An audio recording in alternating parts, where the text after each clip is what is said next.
often today. They want to establish the run first, take a lot of pressure off their quarterback. And the guy that he replaced was injured early in the season, and that is Trayshawn Garrett. And Garrett back in there. They expect him to play today.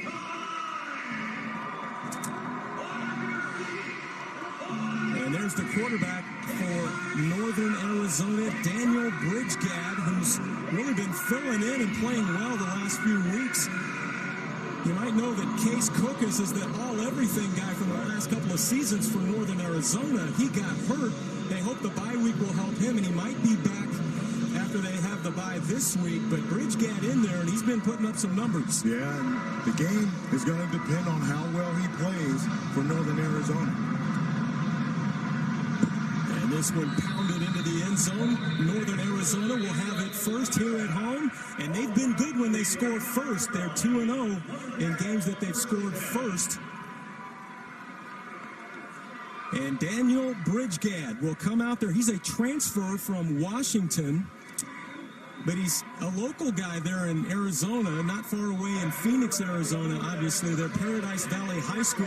He put up huge numbers and was the Arizona Player of the Year. But what Coach said, he's very athletic, and JC, they just need to get him more experience. Yeah, and that's going to come with time, but he's going to use his athleticism to buy some time for him, especially throwing the ball. First carry of the ball game goes to Corey Young, the 5'10", 217 senior from Corona, California. Put up almost 800 yards last season and earning third-team all-conference a season ago. Yeah, they've got a couple good running backs, and they've got to rely on them early until Bridgegad can kind of get settled in and get going throwing the ball. Steps back, chucks it long, got a receiver out there, just into his grips. Wow. He runs out of bounds, and that one is complete to Brandon Porter on the fly pattern. Wow. Well, so much for easing into it, right? How about the catch by Brandon Porter, but what about the throw by Bridgegad? Perfect throw right over the outside shoulder. Look at just a one-hand grab by Brandon Porter. Just reaches out and pulls that ball in, but what a great placement by Bridgegad. That one's good for about 35. And now 1st and 10 at the 34-yard line of Weber State. And Bridgegad on play action over the middle, has his receiver again. And this time, it is the preseason All-American Emmanuel Butler. He is a good one. Actually, that's not Butler. That is Chancellor Brewington that time that made the catch. Yep, got matched up in single coverage. You see the play fake inside, draws the linebackers up. That opens up the middle of the field for that slant and an easy throw for Bridgegad. Nice 20-yard gain, and Brewington comes in. Now that's his 17th catch on the season. Been playing very well. They go over the middle again, and there he is. That is Emmanuel Butler, the 6'4", 220 senior, the preseason All-American. He was out last season with injuries, but back in there in full effect now. And good blitz adjustment. They recognize the blitz coming. Bridgegad just gets rid of the ball before the pressure can get there, and Emmanuel Butler breaks his route off. Great job. The give is to Young. Nice job by the defense that time. Guy that's having a good season, Adam Rodriguez, off the edge there to turn Young back in, but still got a yard or two on the play. Yeah, it's going to be tough to run against this Weber State defense. The strength of their defense is the front seven. That's why you see Northern Arizona's had some success throwing the ball down the field. Going to be tough to run against these big guys up front. Yeah, 40-yard pass play, a 23-yard pass play, and now Bridgegad running out of the pocket. This is what he does so well. And down inside the 5-yard line, marking out at the 3. Coach Sowers just called him a prolific scrambler. Right. And you see a little bit of it there when things break down. He can just run. He's got such good athleticism. And right now, instead of going through his progressions right there, as a young guy, you just think, pull the ball down and run, and that's what he's doing right now. They're hoping that he can start learning to read the defense as he's moving around and throw the ball on the run. There he is, throwing it on the run in the end zone. It's intercepted! Picked off by Weber State!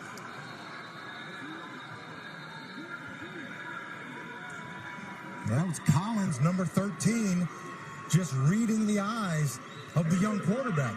He probably should have thrown the ball in the flat tried to hit the receiver in the corner and didn't see Collins right there. He probably should have thrown it to Collins' guy, Brewington, who probably would have been able to score the touchdown. Never saw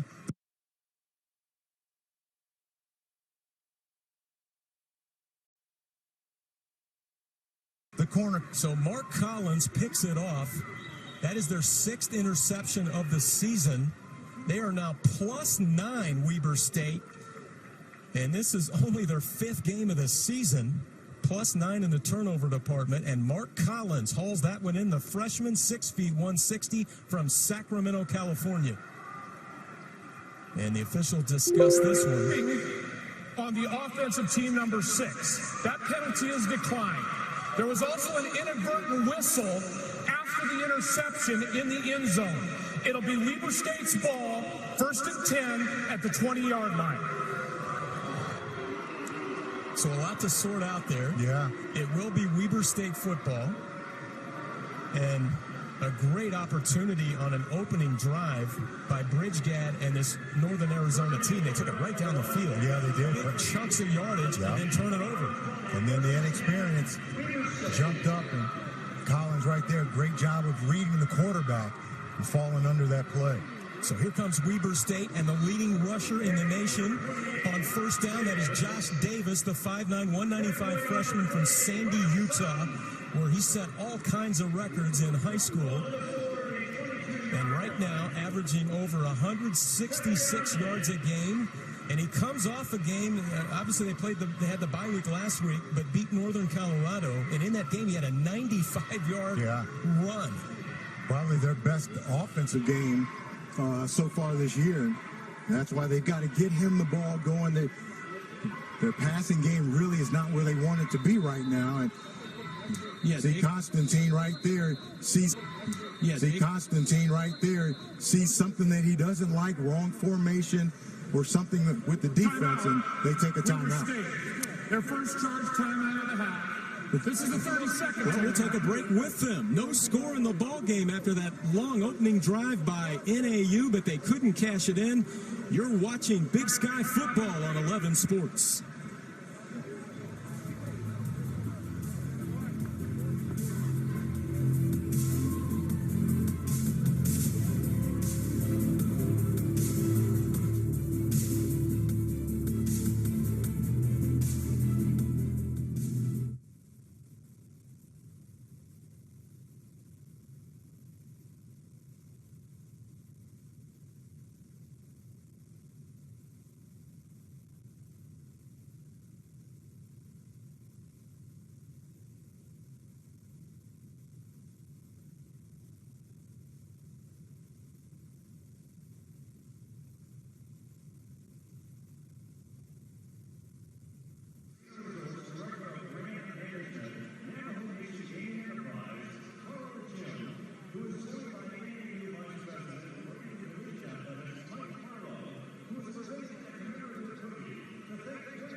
Quarterback Jake Constantine got the timeout.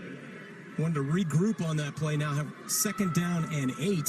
He's the transfer from Ventura College. He battled an ACL injury and back in there now, JC, getting better each week. They want him to get a little better with his touch, throwing the ball down the field some. Here's Davis. Nice job by the defense. Over to pull him down, Aaron Andrews. Returning starter from a season ago with his 18th tackle on the season. Yeah, and you see Andrews running off the field. They're going to play a lot of defensive linemen today to try to keep those guys fresh and fast, because this Weber State offensive line is so massive, so big and strong. They've got to stay fresh on the defensive side and try to use their speed and quickness versus the size and strength of that Weber State offensive line. Gain of 1 on the play. Now 3rd down 7 for Weber State. Constantine in the gun, over the middle, got his receiver. It's going to be short of the 1st down. He tries to battle forward, but a nice tackle there. As dropping back into the coverage to make that tackle, Anthony Sweeney. And on the catch for Weber State, that is Justin Malone, the tight end. So a nice job there by the Lumberjacks to turn back the Wildcats. Absolutely, but it all started with being able to stop the run and forcing Weber State into 3rd and long. So now they can play some zone, drop back in coverage, and then force the ball to be thrown short. Anthony Sweeney's really been playing well at that safety position in the minutes that he's been getting. So Weber State to punt it away, and that is Doug Lloyd. And this one bounds out of bounds inside the 30-yard line. And Northern Arizona moved the ball very well in their first possession. Nice defensive stand there. 3 and out for Weber State. And right back on the field comes Bridgegad and company.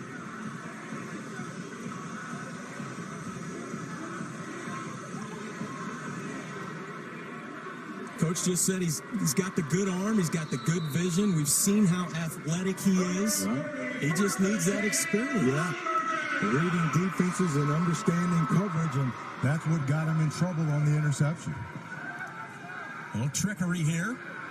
Standing in a clean pocket and finding his receiver. That is Brewington again.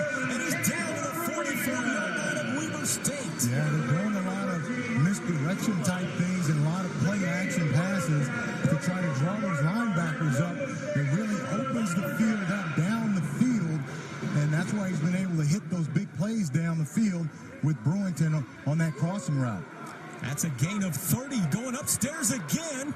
Broke the pattern off on the far sideline, so that one falls incomplete. A little miscommunication there. Yeah, but man, they're going for the chunks right away. And I think that Bridgegad might have thought that they had a free play there, might have thought that he drew them outsides, and that's why he just threw the ball down the field, hoping for a big play, knowing or thinking that there was a flag, but there wasn't. Officially, that play to Brewington went for 25 on the pass play. Just before that play, here's Bridgegad, little screen, little tunnel screen coming across, and that was complete to Brewington. So that's his 3rd catch on the day, as they've really targeted him so far. Just trying to run some quick bubble screens outside, try to use their speed out there, and faked it to the left and came back to Brewington, trying to get these big guys to move. You see Sataki, number 99, on the tackle, 6'1", 310 pounds. They want to get those big 300-pounders moving sideways and having to run and tire them out. And Brewington's just been solid since he's been here. He had 31 catches as a freshman last season. He'll better that this season if he just stays healthy and keeps on the mark here. And this one incomplete. Over the middle, they were looking for the tight end, Jonathan Baldwin, 6'4", 245 senior. And they want to get their tight ends more involved in their offense so that they're able to spread the ball around a lot more. Baldwin only has 6 catches on the season coming into the game. And one thing that Coach Sauer said is we've got to get the tight ends more involved, and they're going to try to do that in this game today. Safety Juwan Harrison back there in the coverage that time for the Wildcats. And that brings up 4th down and 7. And punting the football here is DJ Arnson, and he leads the nation at 46.5 per punt. And has been good at knocking it inside the 20, but this one goes into the end zone. We'll take a break. Big Sky Football on 11 Sports.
Get more 11 Sports Daily by following us on Facebook, Twitter, and Instagram at 11 Sports USA.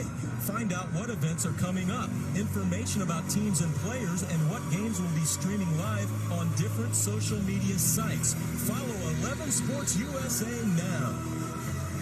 And a good crowd now at the Walk-Up Sky Dome here in the campus of Northern Arizona. Right to work, Constantine. And out of the backfield, he hooks up with his fullback. That's Brady May, who's just a solid all-around player. And another catch on the season's number 9. He's also outstanding on special teams, one of the tops in the country. He's got that look to him, doesn't he? He sure does. Special teams demon, He's fullback type. Yeah, nothing else. Fullback, linebacker type. 5'11", 235 senior. Hayward, Idaho. Went to Minko High School. He was all-state. Nice gain there, 6 yards, 2nd down and 4. May still in there at the fullback position. But a play action. Constantine got his receiver, and that's a 1st down as he hooks up there with Devin Cooley. That's a good throw by Constantine. Comes in only completing 60% of his passes. That was a good throw. You see the play fake coming to his left, and then obviously Devin Cooley running that curl route right in his line of vision. It's a good, easy throw to get for Constantine. Cooley, a guy that originally committed to UCLA, looking good on this drive here. And Davis on 1st down, as they've really been able to run the football. Their offensive numbers are down somewhat because they only had 59 total yards in the first game of the season against Utah. That'll hurt you in the stats. Yeah, and Utah's a good team, right? So it's tough. That, right, yeah, absolutely. So they picked it up since then. But what Northern Arizona is going to do, or going to try to do defensively, is load that box up to try to take Davis away, to try to take the running game away and put the burden on Constantine to have to throw the ball. So it's going to be a good matchup outside. Play action again. They'll throw it to May again, but this time unable to handle. And a little frustrated with himself there, trying to run with it maybe before he had it. Yeah, had a lot of room. Sure-handed. Yeah, had a lot of room out there to run too. Also, and what they're doing is play action passing, so the linebacker who's in charge of covering him is thinking run, steps up in there, and now he just releases to the flat. That time he just didn't hang on to the ball. Really had a lot of green space in front of him. Yeah, the play worked well for Weber State, just like they designed it. Now they got trips to the left. And this is on 3rd down and 6. And they've not been good on 3rd down. Just got the playoff. Constantine looking over the middle, and he finds his receiver. That's another 1st down. And the hookup once again is with his tight end, Justin Malone. You got to give Constantine a lot of credit on this play. Stood tall in the pocket, was getting some pressure, double clutching, and found Malone on that crossing pattern for a 1st down. And, coming in, one of their goals was to be better on 3rd down, so I think now they're 50%, 1-1 on 3rd down. 15 yards on that hookup with Malone, his 2nd catch of the day, 2nd catch on this drive. As we approach 6 minutes here in the 1st quarter. And nothing there as that front of Northern Arizona there to stack up the leading rusher in the country, Josh Davis. Yeah, also that corner blitz, Mo Davis, left corner, came at the snap and was in on that stop Again, they're going to do different things to try to stop this running game because they're not real big. They know that they can't match up toe-to-toe, so they've got to bring guys from the edge, whether it's a corner, whether it's a safety that walks down. They've got to be creative in how they stop this running game. Constantine on the run. Now he just throws it away. Had nothing going. Pretty good protection there. It was starting to collapse around him. One of the guys in there on the hunt who was in on the last play as well. Talked about not so much size, but this guy's got some decent size. Jalen Goss, 95, 6'1", 300, the junior. Yeah, he's the biggest guy up there and really the only big guy, quote unquote, that they have up front. But really, that was a coverage sack. Great job of coverage in the back end by Norris. In the secondary, great job of coverage. Yeah, that last play. They're excellent back there. I'll look forward to hearing more of your comments, JC, since you played that in the NFL for 8 seasons. Oh, Davis takes a lick. Up to lay the lumber that time. Yeah. Is Mo Davison. Yeah. Mo dropped back in zone coverage, so when you're playing zone, everybody's reading the quarterback. Constantine took a little too long to throw that ball. He saw Josh Davis open, and he looked at him. Before he threw the ball. That allowed Mo Davison to break on it and really come up with a big hit on Davis. All Big Sky honorable mention a season ago. Coach talked about how well he's been playing, but all these guys in the secondary from Northern Arizona are honored from a season ago in the Big Sky. They are outstanding, showing you why right there. We take time out. Back right after this.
Join us on October 20th as the Minutemen of UMass host Coastal Carolina at 3:30 p.m. Eastern Time right here on 11 Sports.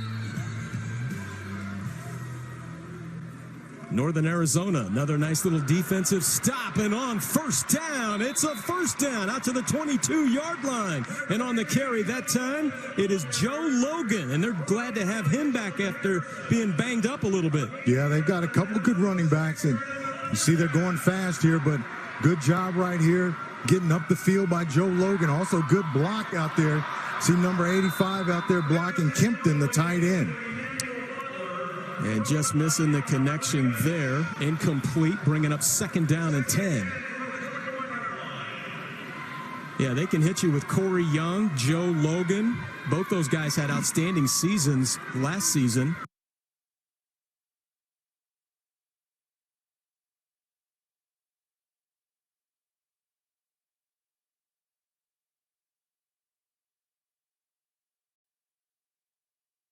Young ran for 784, and Logan ran for 650 and 6 touchdowns last season, and both are doing it again this year.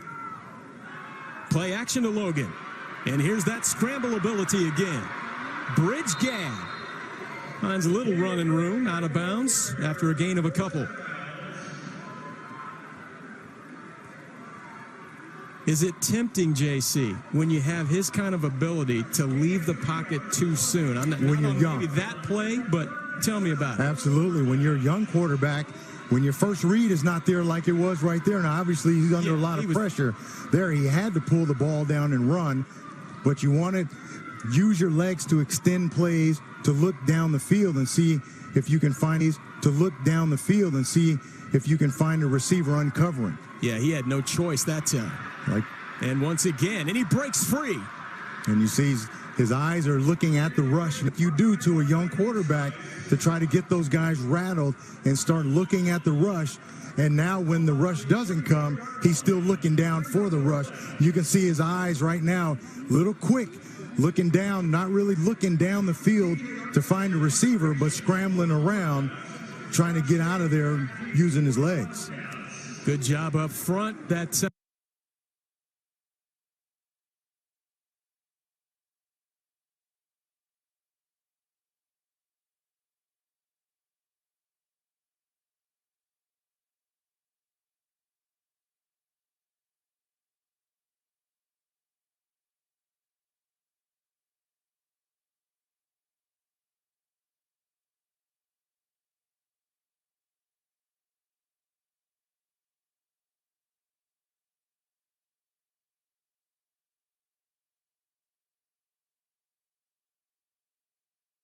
time by Weber State and Coach Jay Hill. He's also the defensive coordinator. He's a defensive guy, played safety in college at Ricks Junior College and also the University of Utah, and that's his specialty. And they're starting to dial it up a bit and getting the pressure that you talked about here. And that's fair caught at the 32-yard line, and Weber State trots out on offense. As again, Arnson, who's had such a good season punting the football, good raw talent there, Coach said.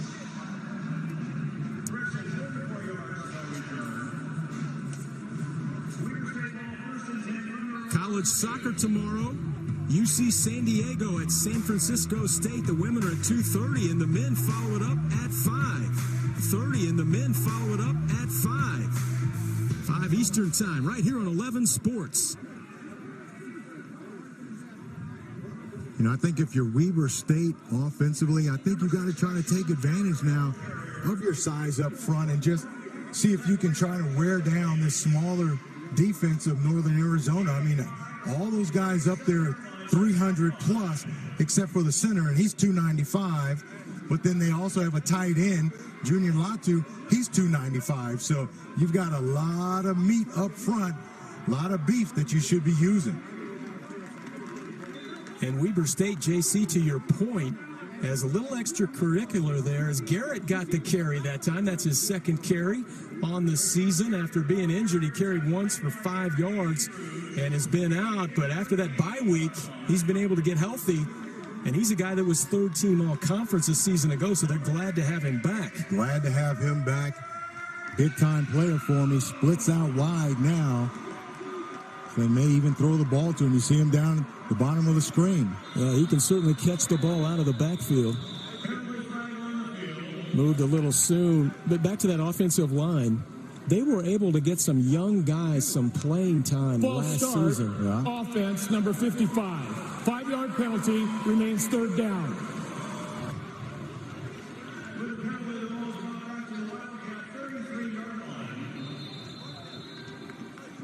You know, he said those guys starting to come together, getting better every week. They've got the All-American up front, and that's Yosua Opeta. He anchors him down left tackle. Big senior, getting some looks in the NFL. NFL prospect. They really like their right tackle as well. Oh, this one's on the deck. May has to cover it up. And that's a big loss, and will set up a 4th down.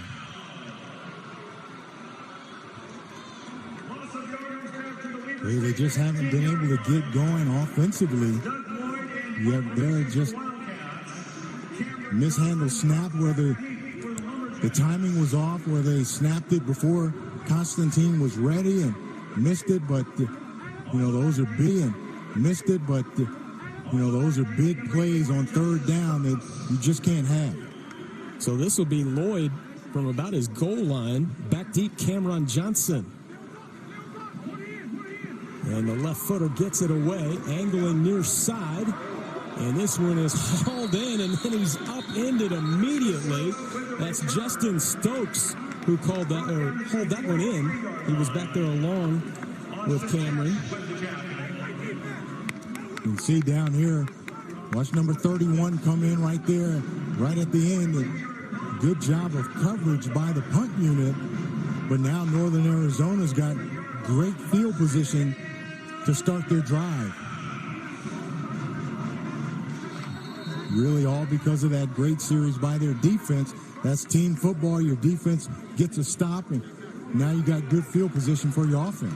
Flip it out on the run near side to Young. And it looked like he got hit out of bounds that time. Didn't see a flag come in. A few yards on first down. Let's hope everybody's okay. Corey Young on the carry that time. And those are some of the things that you can do. Run an option play with Bridge Gad. There's the safety. Harrison going off the field. I don't know if he got injured or not. Looks like his right arm is bothering him, his shoulder. Maybe a stinger or something? Yeah, he's the one that he got lucky that they didn't call him for a hit out of bounds. Bridge Gad rips one over the middle, and it's caught again, this time by Brewington. And that's his fourth catch on the day.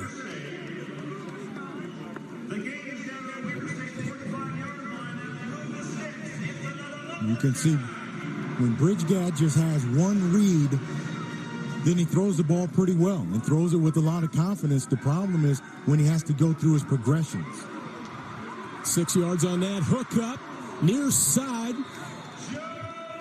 And knocked down there is Joe Logan as he brings the ball down to the 30-yard line of Weber State. Yeah, set up that screen pretty nicely, and watch how Bridge Gad throws this screen right there, right in front, so that Joe Logan can catch it while he's still running, doesn't have to stop and wait for the ball.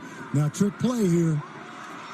Near side, he's got it, dodging people into the end zone. Touchdown, Northern Arizona. Aramis Aldridge for 30 yards on that one. Whenever they throw the ball backwards on the lateral like that, as a defense, you've got to be thinking gadget play, trick play.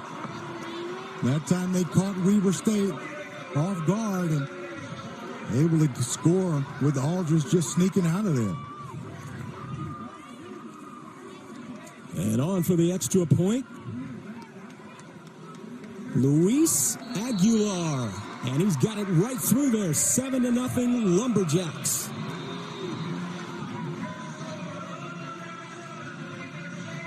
So take me through this one, JC. Look how they throw the ball behind such a big lateral. As a defense, especially safeties, you got to recognize that and know that they're doing that for a reason. And then they just throw the ball down to Aldridge, and he just sneaks out of the backfield. They just lose track of him. But the reason why they throw the ball back as a lateral is to give them more time, to throw the ball. So Aramis Aldridge gets into the end zone that time, his first touchdown on the season, as this one goes for 30 yards right on the money, and Northern Arizona takes the lead. And again, that one was Justice Stokes who threw the football that time, who's just a good all-around athlete. He plays wide receiver, but I mean, he was a track guy in high school, high jumper, state champion, all that kind of stuff. Throwing the football, he could do it all, and he found the mark that time. And that's what these teams do here in the Big Sky. They find these guys that are ex-quarterbacks, or they play different positions that are just great athletes. Then they project them into other positions, but they can still throw the ball as former quarterbacks. We'll take time out. Big Sky Conference football on 11 Sports.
Lumberjack fans fired up here at Walk Up Sky Dome. First points of the game. Little trickery there. Always have some gadgets in your back pocket, and when you see something that you think might be able to work, I'm always for those plays because you catch guys not paying attention, guys kind of sleeping back there. They caught Weber State off guard. Well, they kicked it deep. That is a dangerous guy. When you talk about Rashid Shaheed back there, he's All-American as a kick returner. So back to that touchdown, JC. Yeah, watch, it starts with the lateral.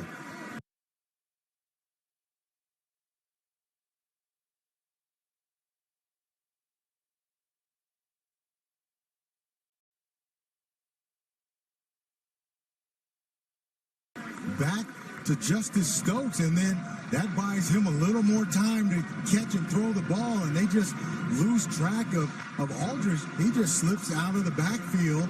The next thing you know, he's wide open down the sideline, and just a good throw by Stokes. And gadget play they're always good when they work.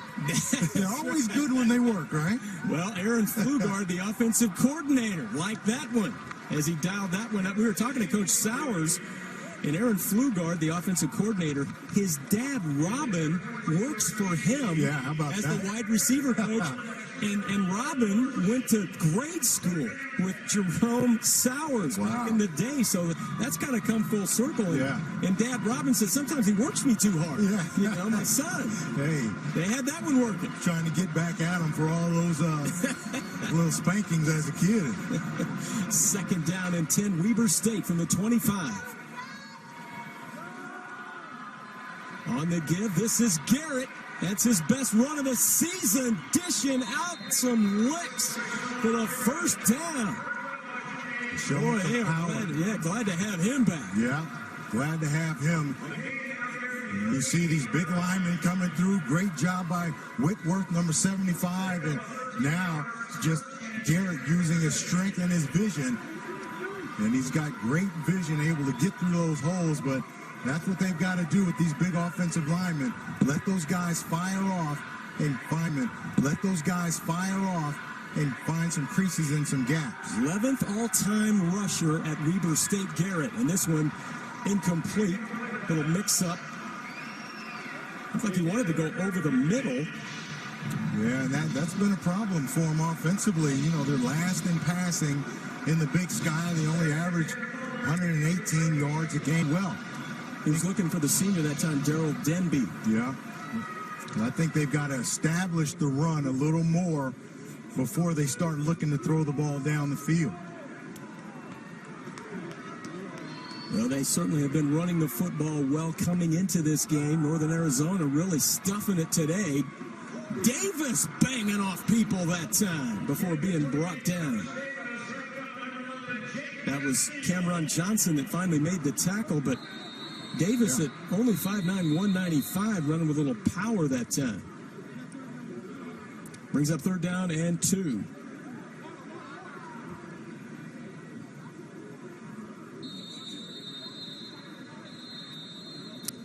So we're going to take a timeout with NAU on top, 7-0 in Flagstaff, Arizona. Back right after this.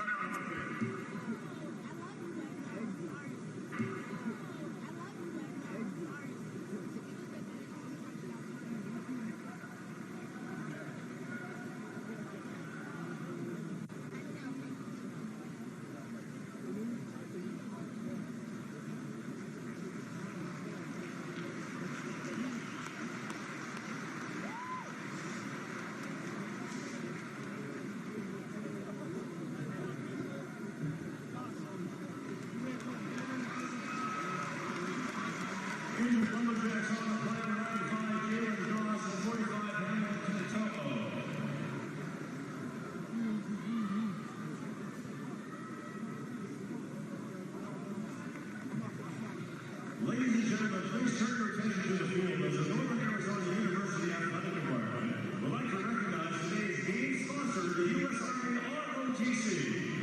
Please welcome to the field freshman cadet Dominic Cunningham, sophomore cadet Quinn Thompson, junior cadet Brianna Brown, senior cadet Samuel Suckley, joined by NAU Vice President for Intercollegiate Athletics Mike Marlowe, who is presenting a commemorative turkey to thank the U.S. Army ROTC for their continued support of NAU athletics.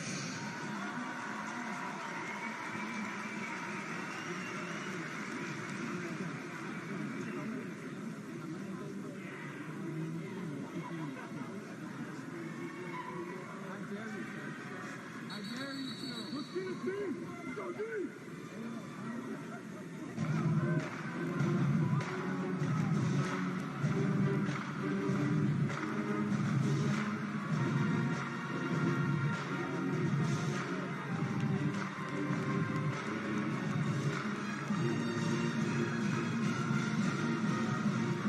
Jay Hill in his 5th season, they've gotten better every season, and we asked him about some milestones along the way, and he was excited to talk about this. He said we got to get a winning program. We'll get that back up there. Here is Davis as he gets across midfield to the 49-yard line. Looks like they're going to mark it at about midfield. It looks like he's banged up a little bit. Josh Davis holding that right arm. And he's going to get off the field quickly here. Let's hope he's okay. You get back to that, but he said we need to get a winning team first. They did that. Right. Then they had to make the playoffs for the first time. Did that. Yep. Then they needed to win the conference and win some playoff games. They did that last season. So now he's saying, okay, we want to take another step. Yeah. And very impressive how methodically they've just done it every year. And he really credits the administration there at Weber State for being in sync with his vision. And Weber State comes off their best season ever in 2017, looking for more now. And number 6 in the country, Garrett on the carry that time. Well, you got to have lofty goals, right? You want to build your program. He's done that the right way.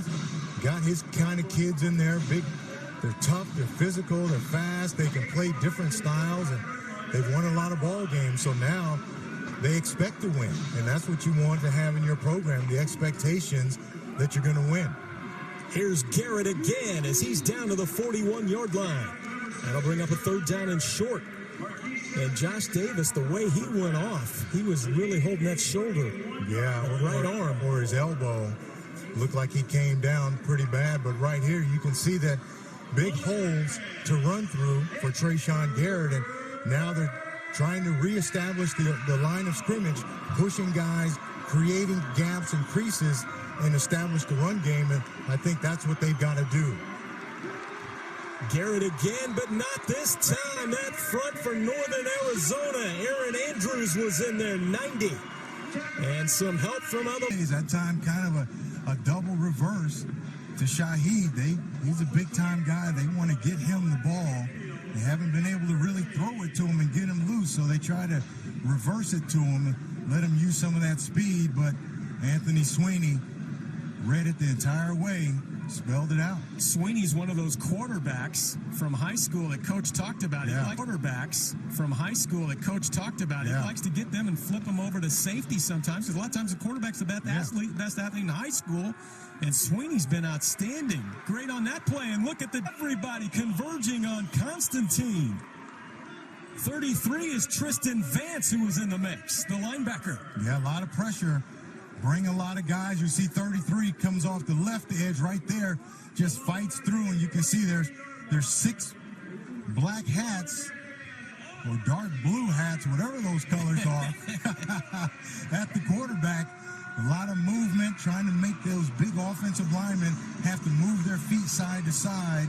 NAU that time uses their speed and their quickness to get to the quarterback. Oh boy, they had the pocket covered from every direction that time. Good push up the middle. Here's Constantine. He just has to throw this one away. And he does. Look like he was out of the pocket, so this will turn it over on downs. Once again, this lumberjack defense. Yep, especially the back end. That right there was another coverage. It wasn't a sack, but forced him to throw the ball away because nobody opened down the field to throw the ball to. Are you a little shocked? It's only 7-0 here in the first half, JC. Absolutely. And it was a gadget play that got the 7. Yeah, defenses are playing pretty well so far this first half. And this one is fair caught. Fair caught there by Northern Arizona, by Justice Stokes, the guy that threw that touchdown pass, even though he's a wide receiver. And on that gadget play, they got the touchdown. So Northern Arizona will have it again. Now next week, JC, we've got another big ball game involving Weber State. They're trying to take care of business here. Eastern Washington, who's number 4 in the country. Wow. And they're having a great season. That is next week, 6 p.m. Eastern time. Weber Sports for the fans. Well, that could be a huge game. Absolutely. Nice catch by Butler. Yeah. Weber State's able to pull this game out. They've got their hands full right now with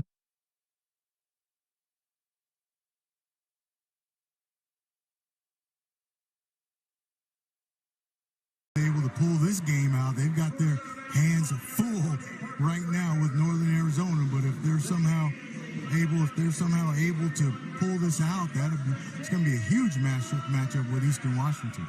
Well, in the preseason poll, in both polls, it was Eastern Washington first, Weber State second, and this Northern Arizona team third. And here's Bridgegad, and staying on his feet. Oh, my goodness. He lose the football, though. He did, and Weber State has it. And I was about to say that Bridgegad, you like the effort, but maybe trying to do a little bit too much, especially at the quarterback spot. Put that ball away. You can see right there, great job by Benjamin, number 10, just rips that ball away from Bridgegad. He recovered it too, didn't he? It looked like... I'm not sure, but a great job, really heads-up play. Like Keelan Benjamin, number 10, he's got a couple interceptions on the year, and you talk about how experienced and how good those defensive backs are for Weber State. That's just another example of how smart they are, too. Great job going after the ball. Both these teams good at taking the football away. And here is a wide open receiver down to the 4-yard line. On the catch that time for Weber State, it is Devin Cooley. Got a flag down. Don't know if it's going to go against NAU, but Weber State celebrating like it is.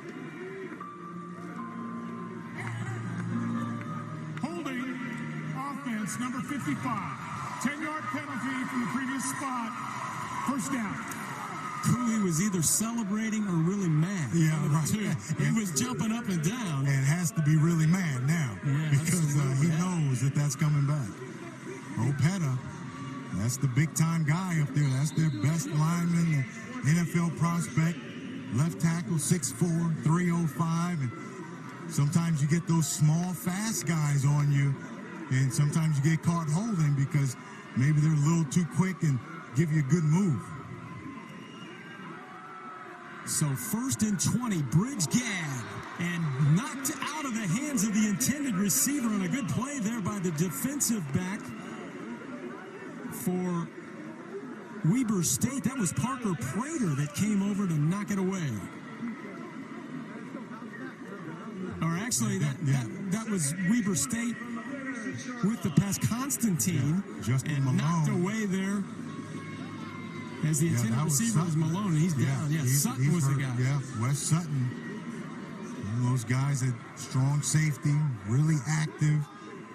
Great job breaking that ball pass up. Yeah, Sutton's a good one. All those guys back there. And this one is complete there to Denby. Trying to get some of that yardage back. 2nd down now. Now this down and distance, 3rd and 15. The team that doesn't throw the ball very well. Not what you like to be in if you're Weber State. So on 2nd down, a few yards to get it back now to 3rd and 15 for Constantine. Might get some pressure here from Northern Arizona. Try to force him to throw the ball quickly.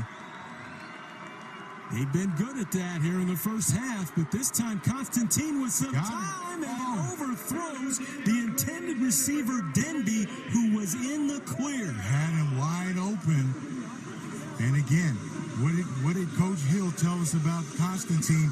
We need him to hit the deep ball better. We need the throws down the field to be better by him. And we saw an example of that right there. Had Darryl Denby wide open for a touchdown, just overthrew him. Doug Lloyd in there to kick it away now on 4th and 15. He was able to put one inside the 5-yard line. In fact, it was down to the 1 last time, and he's done it again. Down inside the 5-yard line, mark it at about the 3.5. And David Jones once again was down there in the coverage as those two have been hooking up to keep the ball deep in Northern Arizona territory.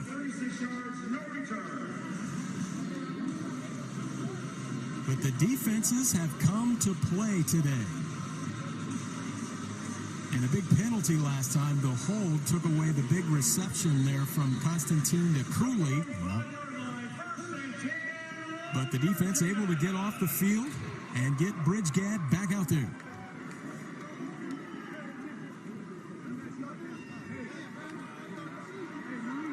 Trying to pick his way is Logan, finding some room far sideline.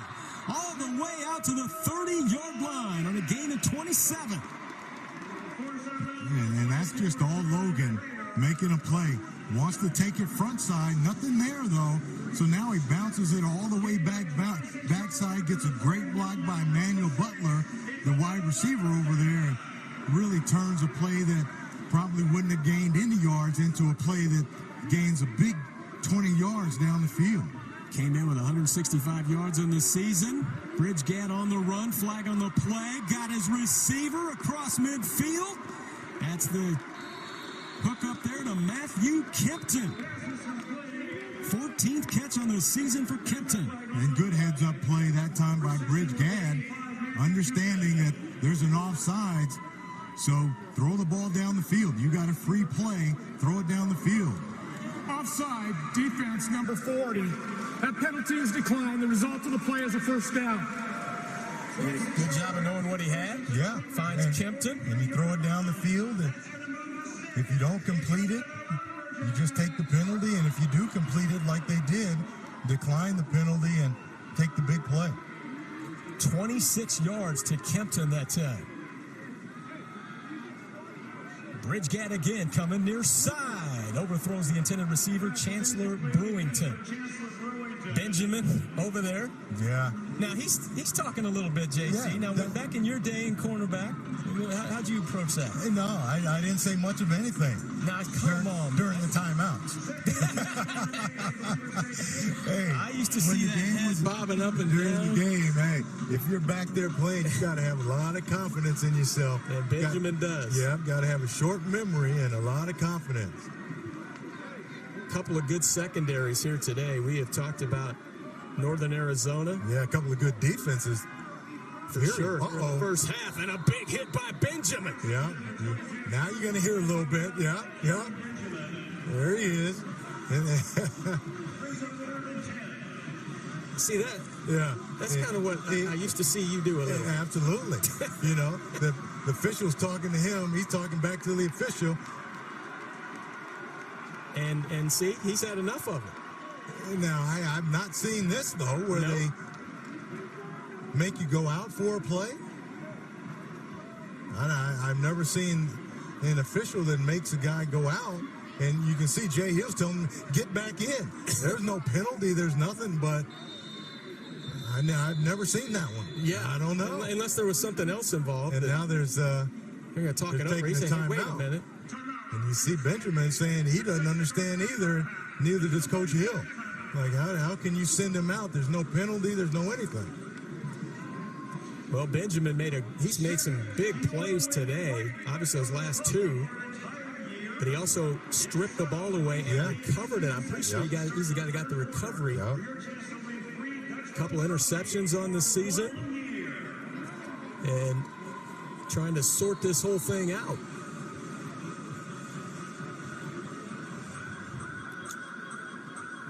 Join us next Saturday for college football and 11 Sports at 3 p.m. Eastern. Central Arkansas takes on Stephen F. Austin. Then we head out to Ogden, Utah, where Weber State hosts Eastern Washington. That game at 6 p.m. Eastern Time. All of the action right here on 11 Sports. Now they got him back on the field. And he's a guy, if you're Weber State, you want him on the field because he's probably your best cover guy, as we've seen so far.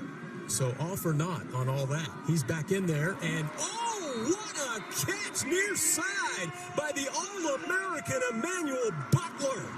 Up high to haul it in. Sure was. A good quick throw. They recognized the pressure coming off the edge, and the safety's got to get over. That's Prater, 24, has got to come all the way over and cover Emmanuel Butler, and good timing and good recognition. And Bridgegad with the foot on the gas, throwing far sideline. This one incomplete as they were jousting up the sideline. That was Brewington. That was the intended receiver over there. Maxwell on the coverage. Jeremy Maxwell, the senior. Nice job over there for Coach Hill. Coach Hill talked about Butler. He said, man, that guy, he went on and on. That's a guy we got to stop. Yeah, he was Butler's their number one concern coming in, and they wanted to see and figure out how Weber State was going to play him. Said that other guys have got to step up as well. Out of the backfield, this is Logan. Oh, they stripped it out. I don't think he was down. I did not hear the whistle. And Weber State has done it again. They strip him and cover it up, and they have the football at their own 26. And peeling up off the deck with the football is Parker Prater. Yeah, but Preston Smith, number 32. Watch him. Great job. There he is right there. Plays off a block, and watch him come back in, and right there just yanks that ball away. Great job. And when that's the second time we've seen them do that. Obviously, that's something that they work on in practice. We saw Benjamin do it, and now we see Preston Smith do it, and both have got balls out and created turnovers. They now have an interception to turn back the opening drive of the game, and they have 2 fumble recoveries on the last couple of possessions. Weber State does. They came in here +8 on the season. Yeah. And that's what they do. They did it well last year when they had the best season they've ever had at Weber State, 11-3 and won 2 playoff games. And again, watch Smith right there out of the screen, comes right back in and just yanks that ball out with his right hand. And a guy that's thinking, because he's not just trying to jump on the pile and make a tackle. He's going in there consciously thinking, get that ball out and rip the ball away. Parker Prater is the guy that covered it up right there, 20, 5'11", 180 senior from Plain City, Utah. His brother Jordan is the strong safety. But Preston Smith, like you said, I mean, that's just... And watch right here. Gets blocked on the ground, gets back up, and look at him. Yank that ball out. It's just a good heads-up play. Hustle, good smarts, good awareness, and it's a guy that is thinking. So you can tell that they work on that all the time in practice, because that's not something that you just naturally do. You work on it, you talk about it constantly, and then in the game it becomes second nature. And we've seen it twice here in the first half. I mean, not long ago, Benjamin did it.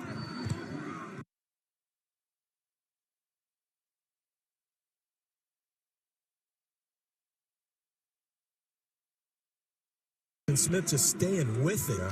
Now they're hustling to the end.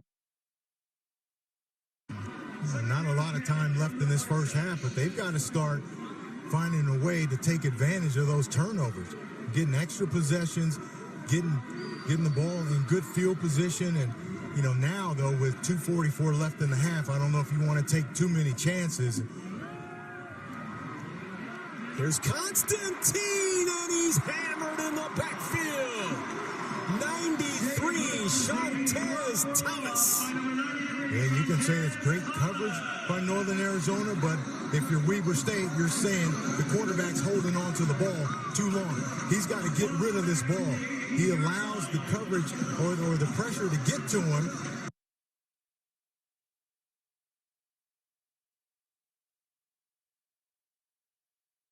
Constantine's got to understand that can't hold the ball forever back there. Thomas, one of those kind of undersized guys up front, but he's got the speed, 6'1", 220.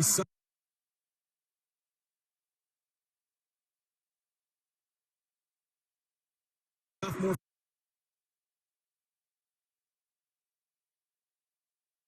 Coverage by Northern Arizona, but if you're Weber State, you're saying the quarterback's holding on to the ball too long. He's got to get rid of this ball. He allows the coverage or the pressure to get to him. It's a great job by Shantez Thomas to keep fighting, but Constantine's got to understand that can't hold the ball forever back there. Thomas, one of those kind of undersized guys up front, but he's got the speed, 6'1", 220 sophomore from Las Vegas, Nevada. Constantine, this one's batted in the air. Nearly, it is intercepted by Northern Arizona. It is Carson Taylor. Now Carson Taylor, a defensive end, drops in coverage.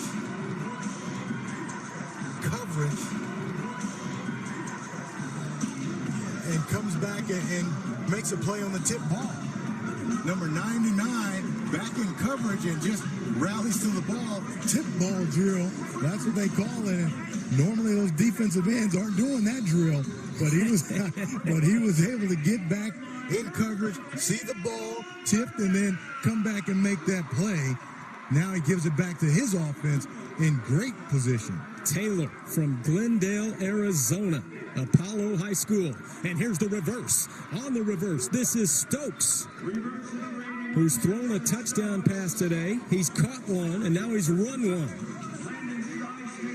I say caught a pass, not a touchdown. He threw the touchdown. He threw the touchdown, but watch up front. Constantine looking at just the one person, and great job by Moley, number 98. Gets that ball, gets it up, right? No, Gregory Jordan. Yeah, Gregory Jordan. Wrong side. Great job getting that big paw up in the passing lane. Corey Young on the carry that time. Somebody lost a wheel out there for Weber State.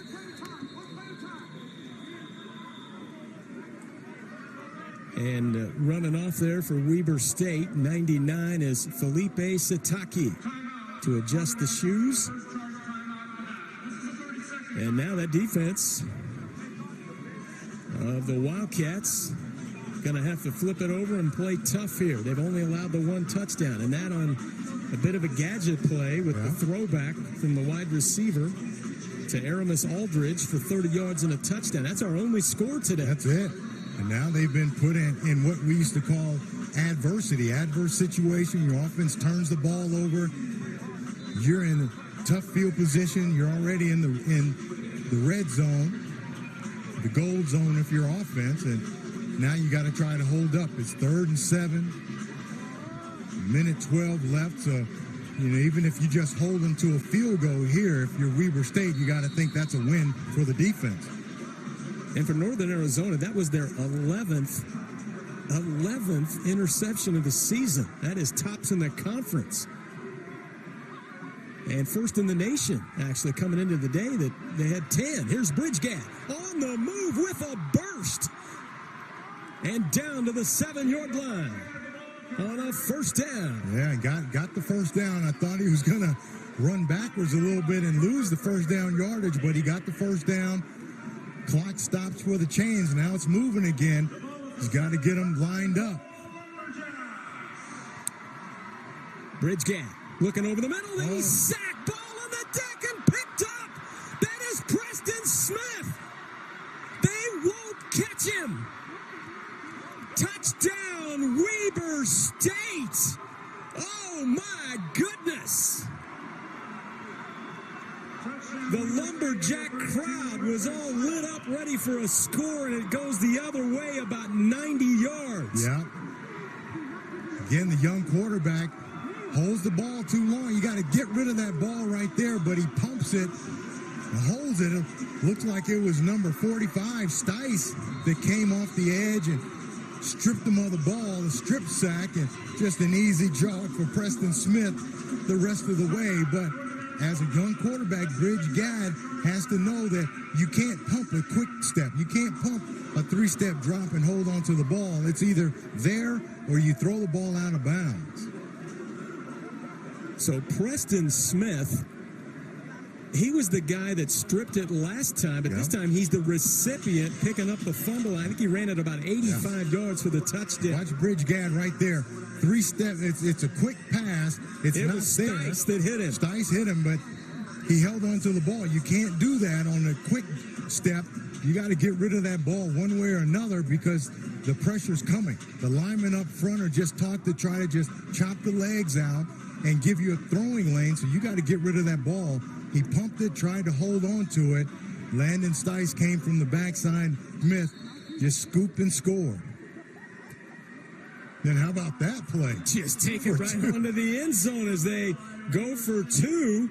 And it's McCade Mitten that runs it in there. How about that? 6'4", 245 freshman from Plymouth, Utah. Backup defensive end is in at the Wildcat, whatever they might call that. I think they probably would call it the Wildcat. Yeah. At Weber State. And NAU just not ready. NAU not sure what to do on it, and they hike the ball to Mitten. What to do on it, and they hike the ball to Mitten, and just runs right up the middle. You can see Northern Arizona defenders, they still confused a little bit.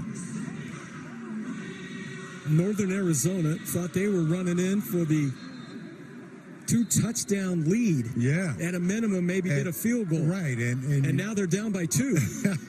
Down by 1, but how about... Or 1, excuse me. But you think they went for 2. Yeah, you think you're going to go in the locker room at least up 10. Next thing you know, you're down 1 and got a whole different mindset now. Boy, has Weber State been opportunistic here on the defensive end. Hey, I guess 4 turnovers they've caused. And I guess they said defensively, hey, if our offense is not going to score, then we'll score. So they go out, get the strip sack and the scoop and fumble recovery, and they score on their own. So the All-American, Trey Tuttle from Arlington, Texas, will kick it off with his team on top by 1 after they go for 2 and get it. Pounds it down into the end zone, and Northern Arizona, still 35 seconds left. We'll see how they approach this, but kind of a deflating feeling in the dome here. Still got a lot of football left today. Their defense has played so well, the Lumberjacks. And of the 2 offenses, they've moved the ball much better than Weber State today. Total yardage, NAU has 188 total yards today. Weber State just 62.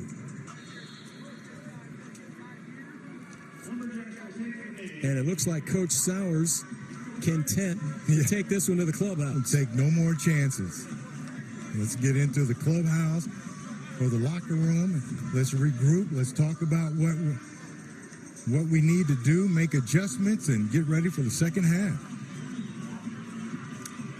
Well, Coach Sowers, all-time winningest coach here in Big Sky. There's that total yardage situation we were talking about.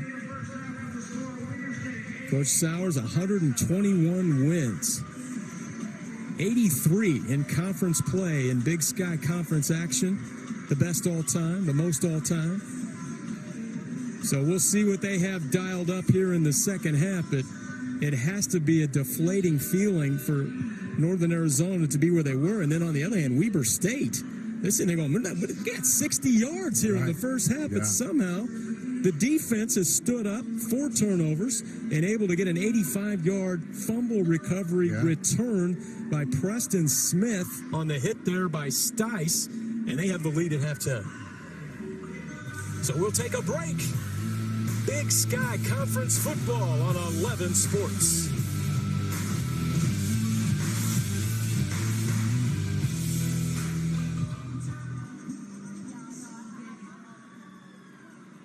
Lumberjack fans, please turn your attention to the field and join us as we recognize the 2017 NCAAF National Champion NAU Men's Cross Country Team. Coming off a program first national championship in 2016, the Lumberjacks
8-7, the score here. Big Sky Conference football on 11 Sports. Neil Harwell, J.C. Pearson back at FBS school, and then a couple losses. Lost to Eastern Washington, but only a 5-point game there, right there. So played them very tough. And importantly, JC, they have a bye next week. As everybody knows, they're all-everything quarterback Case Cookus, who was on so many watch lists this season. He was injured in that Eastern Washington game and has not been back. They think he's healing pretty well, that it's possible that he could be well for the next game after this bye week. So that's an important bye coming up for Northern Arizona. And oh, wouldn't they like to win at home today, right before the bye week? And you get your experienced quarterback back, and Daniel Bridgegad has done well, but we've seen the inexperience in the first half. We've seen some mistakes from a young quarterback that probably a guy like Cookus wouldn't make, and possibly would be in a little better position here. Yeah, an interception in the first drive of the game. Yep. Neutralized a big drive by Northern Arizona, and in that play right before the half, they went 85 yards on the fumble recovery. This is 11 Sports Big Sky Conference. Right back after this.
Is this real life or is this just a fantasy? Well, nothing really matters. It's just a fantasy. Well, nothing really matters except Bohemian Rhapsody.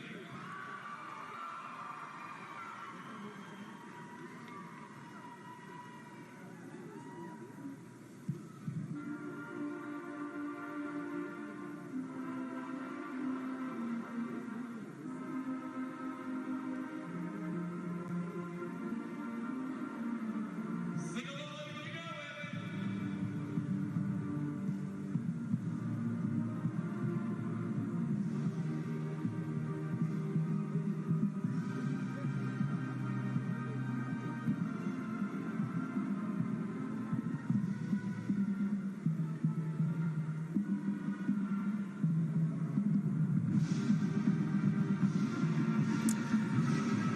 Weber State with an 85-yard fumble recovery return for touchdown, and then they went for two to take the lead 8-7 over Northern Arizona. But if you look at the yardage, domination by Northern Arizona, JC. Yeah, you can see, especially through the air, 203 yards passing, but the big thing is the 4 turnovers. They've turned the ball over 4 times.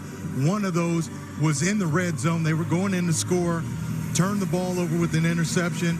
Another turnover led to touchdown for Weber State. That's been the biggest difference, but you got to give NAU's defense a lot of credit, too. Only holding Weber State to 62 total yards in a half, and they even took the ball away one time. Yeah, so they tried to catch that interception. Yeah, they did, but so Northern Arizona, they can move the ball. They just got to stop turning it over. Now, plus 11 on the season in the turnover department when you talk about Weber State with those 4 turnovers, an interception, and 3 fumbles, and the recovery there at the end by Preston Smith, and going the distance after that.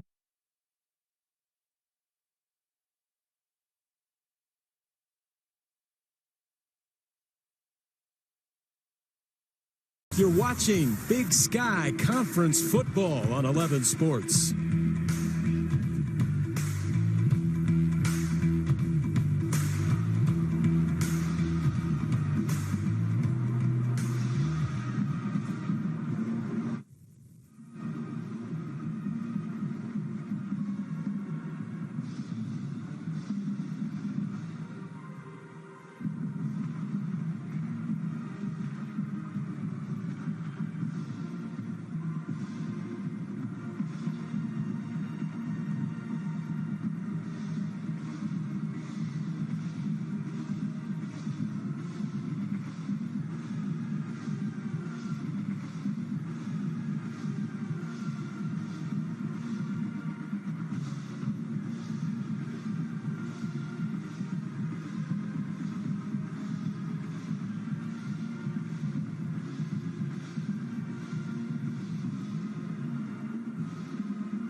Welcome back to Walk Up Sky Dome, Flagstaff, Arizona, here on the campus of Northern Arizona. Good one going in the Big Sky Conference.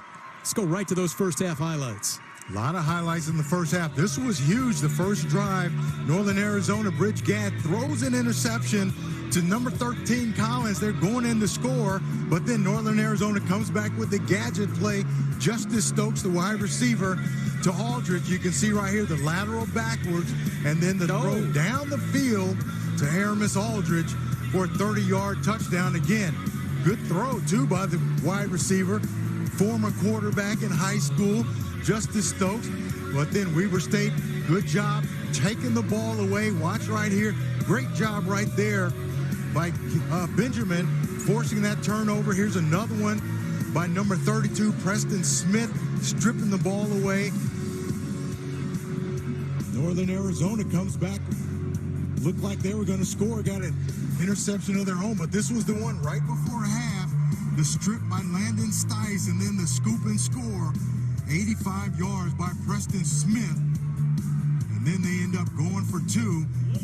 And then they score right there. You see, just that extra pump allowed Landon Stice to come around the edge with that strip sack, and then just an easy stroll for Preston Smith. That 85-yard scoop and score. Well, and JC, I wondered if he was going to get to the end zone. Yeah, 7,000 feet here in Flagstaff. I think the elevation. Yeah, he's just taking his time right there, right? That's just a little jog right there, the last 30 yards. When you talk about that elevation, they have the nation's #1 ranked cross-country team here at Northern Arizona. In fact, they're two-time national champions in 16 and 17, and they're ranked #1 again this season. So this is a pretty good place. Train up there in that elevation. And they're going to let you know about it. You're playing here at 7,000 feet. Of course, they're at about 4,500 or so at Ogden, so in Utah. So they're not too bad as far as that goes as well. But this cross-country team is unbelievable here for the Lumberjacks. You know, going back to the keys to the game for Weber State, wanted to pass the ball better. They haven't really gotten much offense going at all, and then stop the self-inflicted mistakes. I think they've done a great job of that for the most part. They got beat on the trick play for the touchdown, but they've taken the ball away 4 times. So I think defensively they've done a good job and really came in and doing what they wanted to do. For Northern Arizona, they wanted to get Emmanuel Butler involved early. He's involved, but not really. They need to get him the ball more. He's a big play guy. And then defensively, they want to rely on their defensive backs. Northern Arizona, they've done a good job defensively shutting Weber State down. Their run game, their pass game, they've shut it all down. Only 62 total offensive yards for Weber State. So I think Northern Arizona defensively, they're relying on their defensive backs, and it's working so far. Yeah, excellent secondary. They came away with that interception. Bridge Gadd putting up some numbers. but again, a couple of mistakes. That interception in particular, when they were really rolling that first drive of the ball game, right down the field they go in chunks. They had a couple of big plays, 40 and 23 yards, take it down there and then throw the interception in the end zone. Collins picked it off. Yeah, the turnovers have really been a problem. The one interception that you were just talking about in the end zone as they were going in to score, but the other fumbles, Bridgegad fumbled the ball, got stripped one time himself on a run, and then the strip sack that led to a touchdown. So just got to do a better job of taking care of the ball. They know they can move it up and down the field, and I'm sure that's what they talked about at halftime. We just got to take care of the ball. Yeah, and you can see the talent. Yeah. I mean, he's a good athlete, and putting up those numbers here today. Constantine, it's just been a struggle really in the first half. And you got to give the Northern Arizona defense some credit, too. Absolutely, and I think the problem with the Weber State offense is they didn't come out and use their size and strength and establish the run. I'm pretty sure they talked about that at halftime and said, hey, let's come out, let's pound the ball. That's going to take a lot of pressure off of Jake Constantine, make it easier for him to throw the ball. But I don't think they really established anything, obviously, in that first half with only 62 total yards. I think they'll come out and really try to focus on running the ball and pounding it the second half. And they've been running the football very well. Coming in, yeah. And didn't run the ball well in that first half. Josh Davis, the leading rusher in the country. And in half number one, Josh Davis only had 18 yards. Garrett led the way with 38 yards. And the Lumberjacks getting fired up here as we begin the second half. I saw Louis running around out there as well. Louis the Lumberjack. Be careful with that chainsaw. Yeah, no doubt. It's a big one, bigger than I'm used to seeing, huh? Up there, I guess that's what the Lumberjacks do. Well, and Walk-Up Sky Dome, that's named after former president at Northern Arizona, Lawrence Walk-Up, opened in 1977. And the wood they made this dome from is actually it's southern yellow pine that they used in the construction here. So you had some chainsaws going, yeah, I'm sure. Versus what other kind of pine? You know, regular pine. Just going. You like my description? This one's picked up by May. I thought maybe he went to a knee, but he brings it out to the 33-yard line. So Weber State with some decent field position here. We have not seen Caden Jenks in the ball game yet, JC, and normally they have been using both quarterbacks. Yeah. Let's see how they work it. I just saw him on the side there without a helmet on or anything, so doesn't look like he was expecting to go in anytime. But I think they've just got to come out and take advantage of this big offensive line. That's the strength of their offense. All those guys are 300-pounders up there, except the center at 295. So he's just a burger away from 300. So use those guys, right? The receiver caught the ball with his knee down at the 16-yard line. It'll be Weber State ball at the 16-yard line, first down. Now, see, that's what I thought. And look at you, Neil. Look at you. Huh? Hey, the cataract surgery is really paying off. Hey, nothing getting by you now. You're calling it from up here. At the 16-yard line. Did you buzz down and tell them that? You might have. Well, it's a good officiating crew. They got together. Absolutely. Say, hey, man, I got this one, and they brought it back. So now Weber State looked like they might have some good field position, but backed up inside their own 20.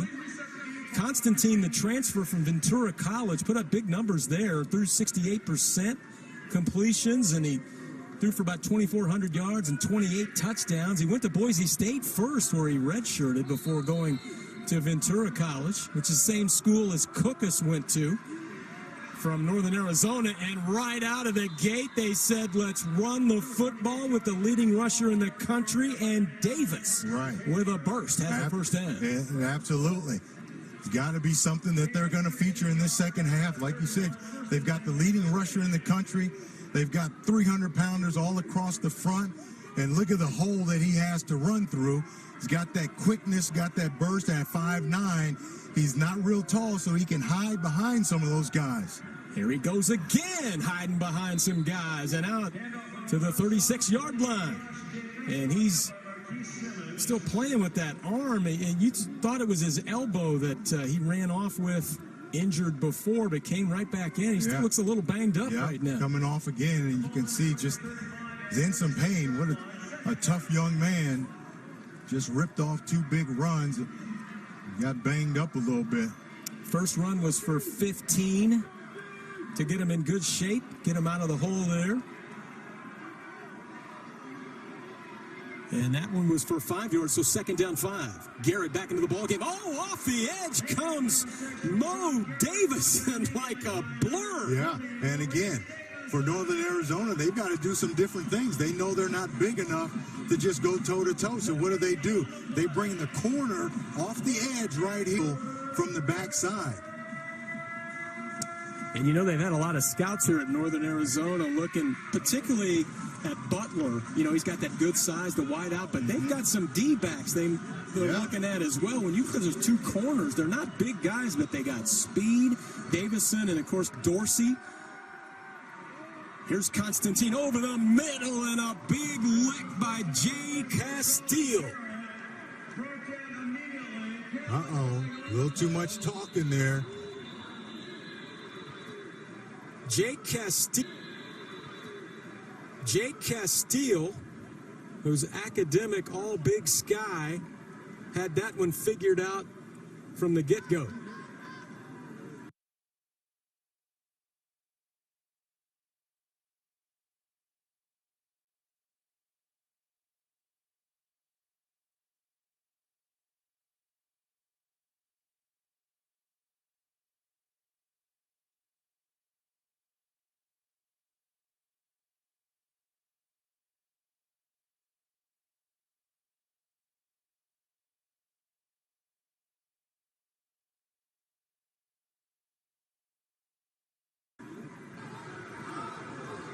After the play, unsportsmanlike conduct, 99 of the defense.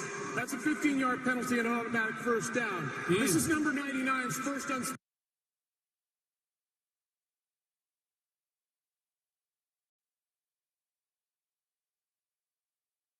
unsportsmanlike conduct penalty of the game. So a little jabbering in there like we were talking about before. You gotta know when to draw the line, and they heard something out of Carson Taylor. And the big play there by Castile now ends up in a first down, and the ball rests in Northern Arizona territory now. Constantine over the middle, got his receiver. That's Denby, touchdown, Weber State. That's the way you put a drive together. You come out, you establish the run, then you get them thinking run, and so now they got to play some man coverage in the back end, and that was a great throw by Constantine. Got to give him credit when he makes a good play, and that's a great throw. Put it right on the money to Daryl Denby. 46 yards on that hookup from Constantine, who put it right on the mark that time to the senior Daryl Denby. His 3rd touchdown catch of the season, and the All-American Tuttle, who's hit all of his extra points this season, all 11 of them, drills that one through. And it's an 8-point lead. Here's that touchdown. Yeah, it just gets man-to-man coverage, and Constantine puts it right on the money to Denby, and now Weber State is off and rolling.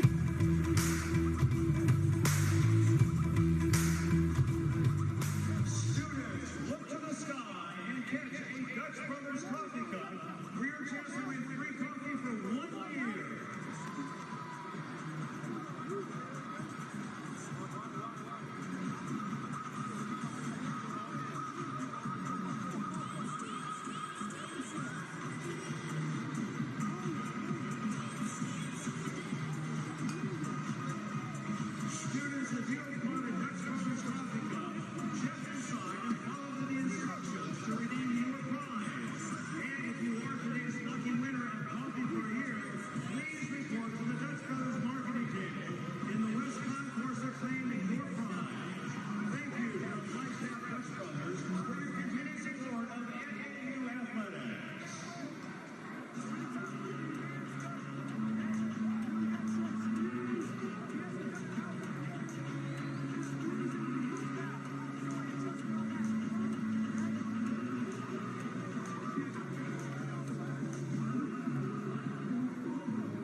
Jake Constantine right there with the dime to Denby. Got him in single coverage and took advantage of it and really put that ball on the money. Struggled the entire first half offensively, but I tell you, that first drive out of the locker room in the second half, boy, they look good. Put it all together, able to run the ball down the field, make some plays, passing the ball, and then the big 46-yard touchdown pass to Daryl Denby. And how about the momentum in this game? You know, as they took the lead going into the locker room, Weber State did, with like 30 seconds left. Right. And then you had the penalty that kept this drive going and put it at 46-yard line of Northern Arizona. And the next play. And strike. Yep. Right from there. They went right at them. And 2 scores, and here now it's a 15-7 game, Weber State. So when it looked like company. Yeah, like you're saying, it looked like with about 30 seconds left in the first half, they were going to be down 10 or 14-0. Next thing you know, they're up 15-7 in a matter of a couple minutes. Corey Young on the carry, ahead for a yard. You know, Northern Arizona, they don't have to change anything they did in the first half. They were able to move the ball, make some plays down the field. All they have to do is just take care of the ball better. Wrap the ball up, run with 2 hands. You know that Weber State is trying to strip everything, so they just have to take care of the ball. Bridgegad. Oh, we lost the football. Like that. On the deck, Weber State has picked it up, and they have it deep in Northern Arizona territory. Just talked about take care of the football. Just a mistake by a young guy again, not putting the ball away. He's under pressure. It's Jaden Palauni that came up with it. Watch right here. You either got to get rid of it or tuck it away, and the ball just got away from him. The ball just kind of fell out of his hand as looked like he was trying to either throw it or put it away or something, and Palauni comes up with another huge turnover and gives his offense great field position. Jaden Palauni, 6'2", 285 sophomore, Salt Lake City, Utah. And great field position at the 15-yard line of Northern Arizona. On the play action, Constantine swarmed upon that time. In there to make the stop for Northern Arizona, Aaron Andrews. Transfer from Chabot College. Andrews, number 90, good job just fighting through, beats the double team, runs around the tackle. And it's Jenks that's in there, quarterback. And so now they've got to try to make some plays. And, yeah, like you said, they've got Caden Jenkins in there. And that's kind of surprising after Constantine just threw a perfect pass for a touchdown the last drive. Jenks back to throw it. Oh, big arm over the middle.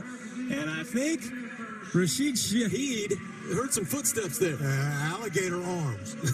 You see, he didn't stick those arms out, short-armed it. We call that alligator arms. I think that could have been a touchdown and should have been a touchdown, but like you said, he was kind of hearing some footsteps and didn't reach out and really commit to catching that ball. Well, Shaheed's a big play guy.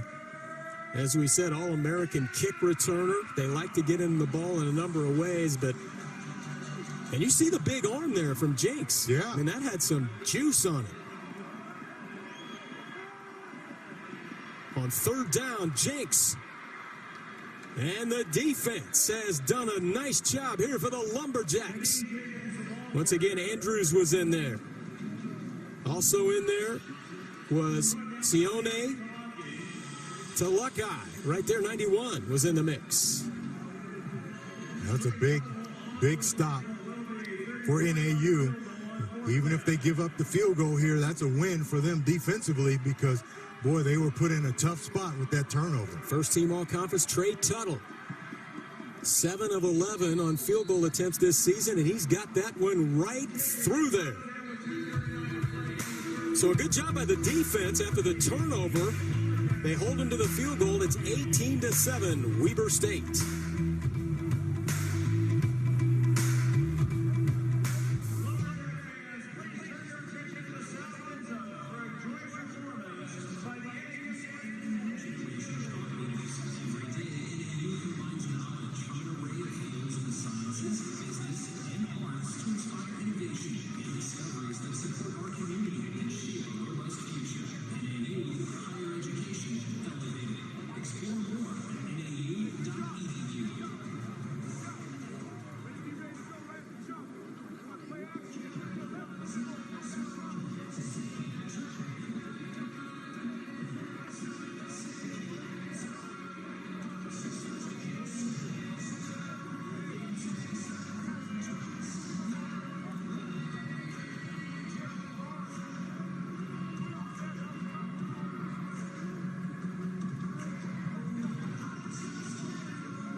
Get more 11 Sports Daily by following us on Facebook, Twitter, and Instagram at 11 Sports USA. Find out what events are coming up, information about teams and players, and what games will be streaming live on different social media sites. Follow 11 Sports USA now. 18 unanswered points scored by Weber State to take an 11-point lead. As this one's drilled into the end zone.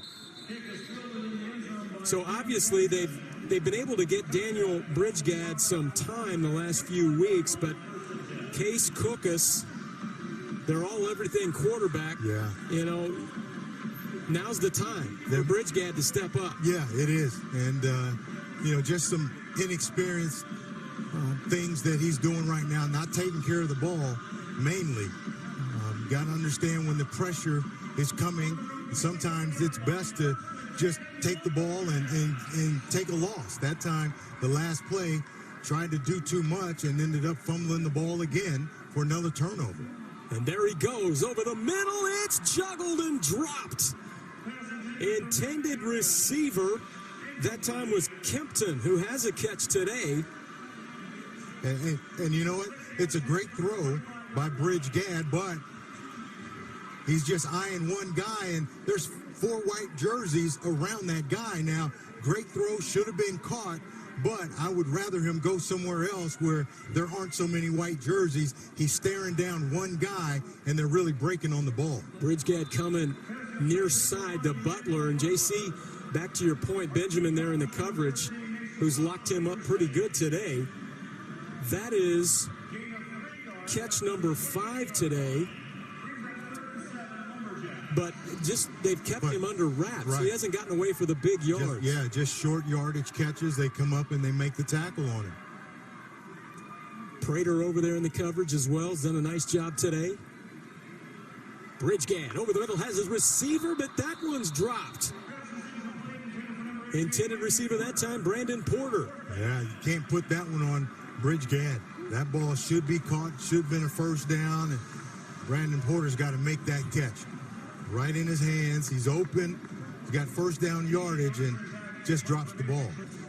Put a couple of throws right on the money that time. Yeah, and when you've got a young quarterback and struggling a bit, you got to make those plays. You got to help him out as much as possible. Big booming kick. Launched there by Arnson. And it's on the deck. Northern Arizona has recovered. Coming out of there for the Lumberjacks, Marcel Myers, and he was down earlier in the Lumberjacks. Marcel Myers, and he was down earlier in the game. Good to see him back in there, and look at the play he just made. Yeah, but bad play by Shaheed, turning around all the way around and still trying to field that punt in the dome at that. It just not fundamentally sound. If you've got to do all of those things, it's best just to let the ball fall. Now he's put some life back into NAU. Now they've got great field position at the 10-yard line when really all he had to do was not try to do too much. You hear coaches say that all the time. Don't do too much.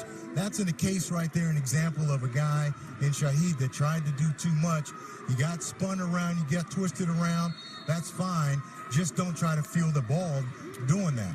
And remember we visited about the Sky Dome, the beams up there. Sometimes the ball gets lost up there. I wonder if there was anything that was going on there as well. Right, a lot going on. On first, on the completed pass, and that's Porter. He catches it this time. A couple yards on that play. So second down and goal.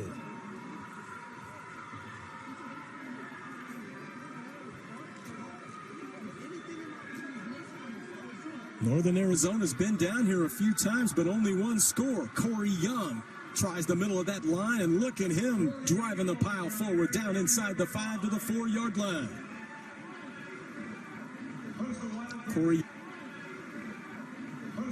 Corey Young's been in the end zone 3 times this season. 4th in the Big Sky in rushing last season. Yeah, and the problem down here when the field shrinks is It's hard to run inside against this big Weber State defensive front. You see all those big guys up there in front seven. Hard to run in there, so you look for Bridge Gadd probably to try to roll out and throw the ball here. Yeah, he could be a weapon for sure on the rollout, but he's going to stand tall in the pocket, throws deep in the end zone, looking for Butler, double covered. He was wanting a little contact there, or call on the contact, but it'll be fourth down. Yeah, and I think he threw it to the wrong guy. Again, just staring down one guy. I think he had a guy right in front of him that was probably open, or he probably could have even run the ball. But instead, he forced the ball into coverage, and luckily the ball didn't get intercepted.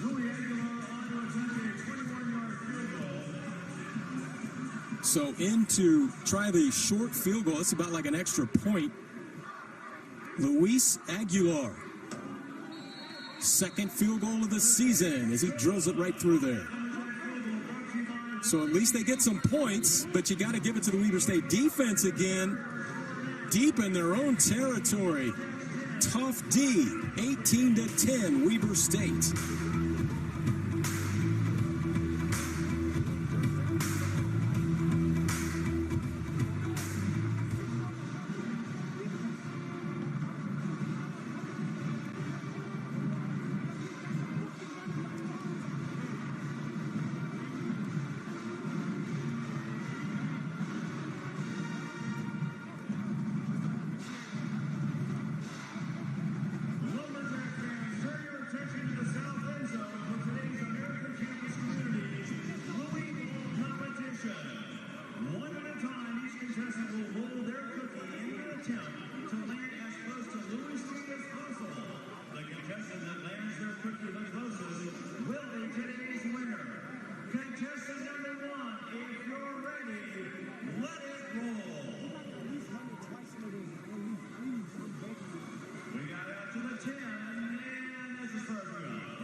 Cookie's got a good roll on it. He's out near the 27.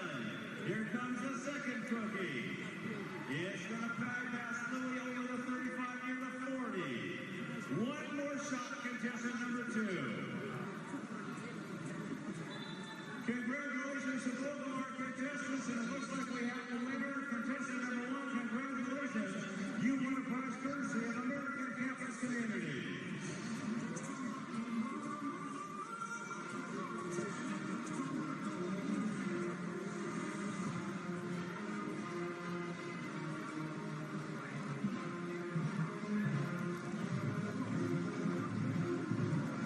The field goal by Northern Arizona makes it 18-10 with the Wildcats of Weber State on top here in the third quarter. Join us on October 20th as the UMass Minutemen host Coastal Carolina at 3:30 p.m. Eastern Time right here on 11 Sports. Eastern Time right here on 11 Sports.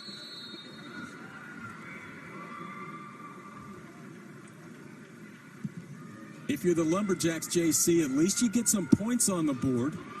And this one, a short kick, but it's going to work out great for the Wildcats as Austin Tesh brought it back with some authority with a 53 on his back. Yeah, the linebacker. I saw a burst out of him. He looked like a running back. What? He probably like, hey, block somebody, hit somebody. Look at him. Got some moves to him, got a little wiggle to him. Well, you know why. He was at Weber High School. It was all-state and had 1,200 all-purpose yards as a senior. There you go. He said, man, you haven't given the ball enough. Yeah. Might have earned him some carries with that run. Got to put some plays in for him. Now, nice field position here for Weber State. Constantine juggling that ball around and then firing it out here to the near sideline. May on the catch. And taken down for a short gain. I think he got a gain on that play. He's right around the line of scrimmage.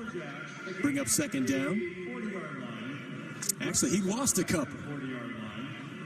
2nd down and 12. Up there to make the stop, Brandon Worthy, who's had a nice season for Coach Sowers in Northern Arizona.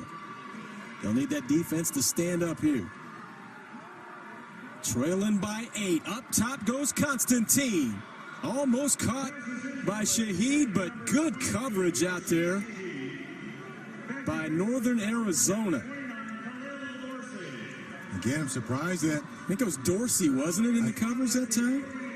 Those numbers get rolled up. Yeah, either Dorsey or Davison. Either one of those guys, they've both been covering, playing well all day, but surprised Weber State comes out, they throw the ball, 1st down and 2nd down, and now they're 3rd and 12.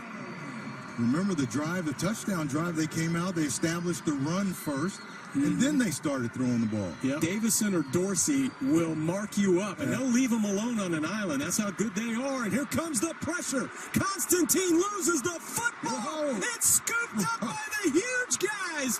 Goss goes for the touchdown at 300 pounds. Oh, my goodness.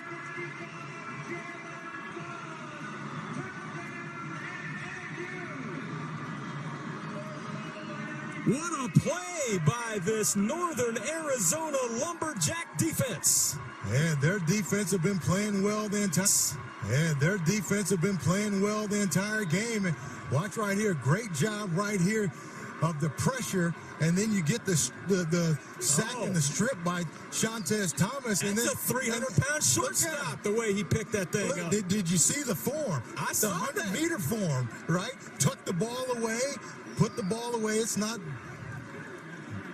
waving around anywhere. He looked like he needs to be in the backfield some too.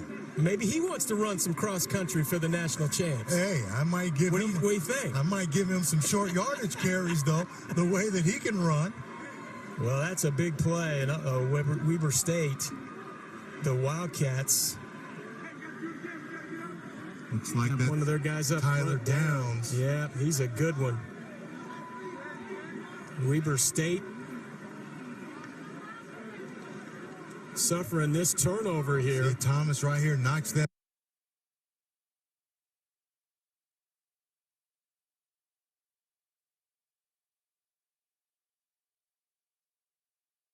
And look at him pumping those arms. I tell you what, he doesn't look like a 300-pounder running right there. They might think about some short yardage plays for him. Jalen Goss getting it done. Well, he was a medical redshirt last season. They're glad to have him back here in 2018. He's a junior. Jalen Goss is 6'1", 300. Dallas, Texas, where he went to South Oak Cliff High School and was all state. And boy, what a big play in this game. Now, they'd probably go for 2, I would think. Up, right? Yeah, absolutely. I mean, there's plenty of time left in this game. You never know. See what Coach Sowers wants to do. I mean, after all, he's won 121 games. Yeah. But going for 1 doesn't really help you at all. If you go for 2 and you miss it, a field goal. If you go for 2 and you miss it, a field goal still puts you up. So. And so much time left in this ball game. 7:28, 3rd quarter. But man, the story of this game has been the turnover and the defense. As Coach Sowers, boy, he loved the way that last play went for his team,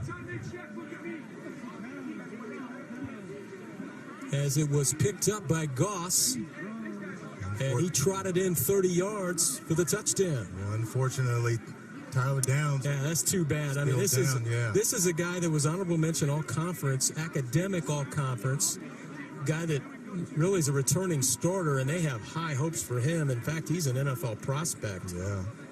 And so 6'6", 320, sophomore. Coach Hill really talked highly about Tyler Downs. I hate to see anybody down on the turf like that. These young guys, chance to play last season, and they've really just been getting better. Huge line, and he's the biggest one at 320. Well, Coach Hill and Weber State just got a little bit of their own turnover medicine right there, that they've been causing havoc on everybody. And you know, this Northern Arizona team has been causing turnovers coming in too. Their only problem is they've been giving them away as Right. well. Absolutely.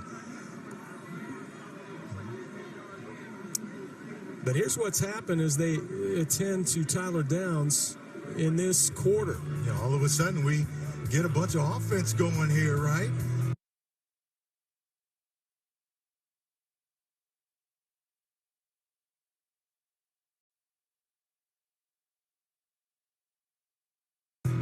Team to Daryl Denby, that first drive out, and then right here you see the pressure, and then the sack by Shantez Thomas, and the scoop and score, Jalen Goss.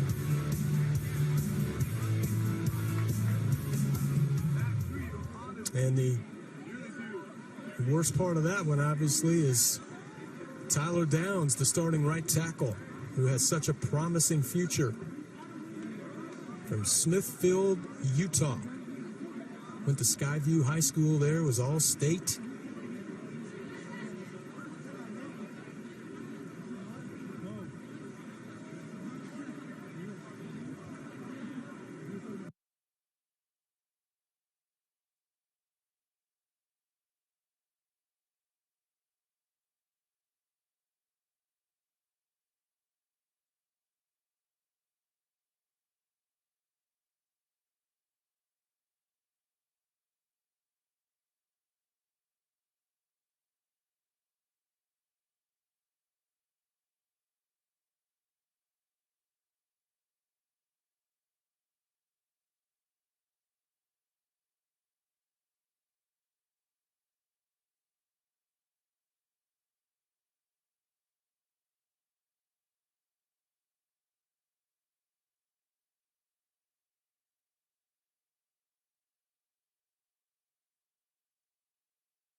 To go for two and try to tie this thing up, and it looks like they're going to go for two.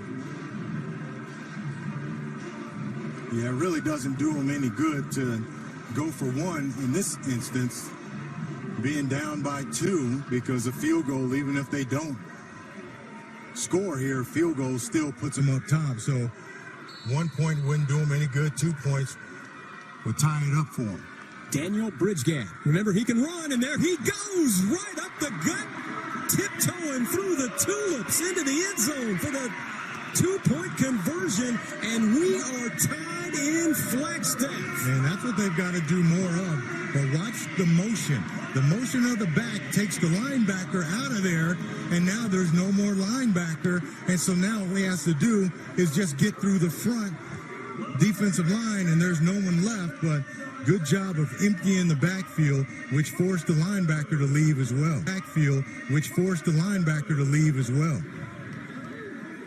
Coach Sowers out there to meet him said, "I like the burst."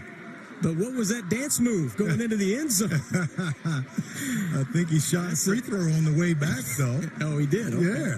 Well, he is obviously very athletic. There's not too many quarterbacks that have that kind of a burst. And now how about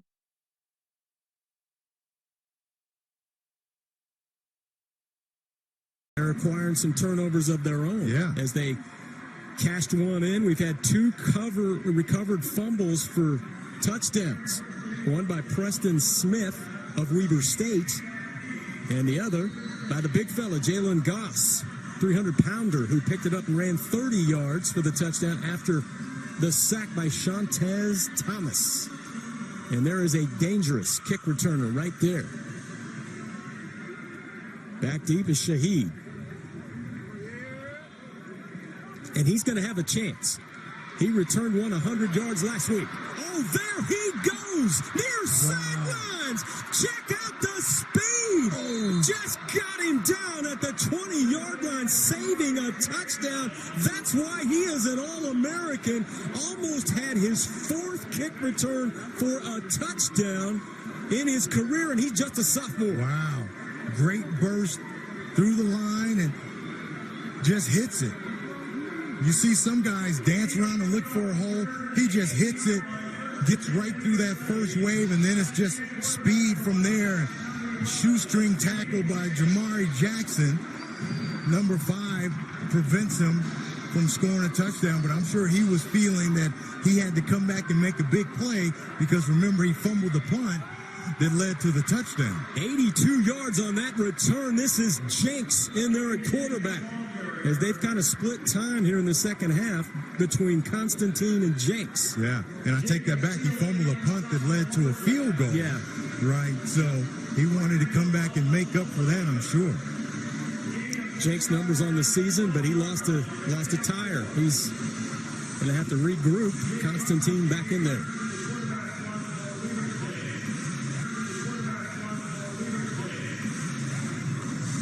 Rashid Shaheed, and you can see why he is an All-American kick returner.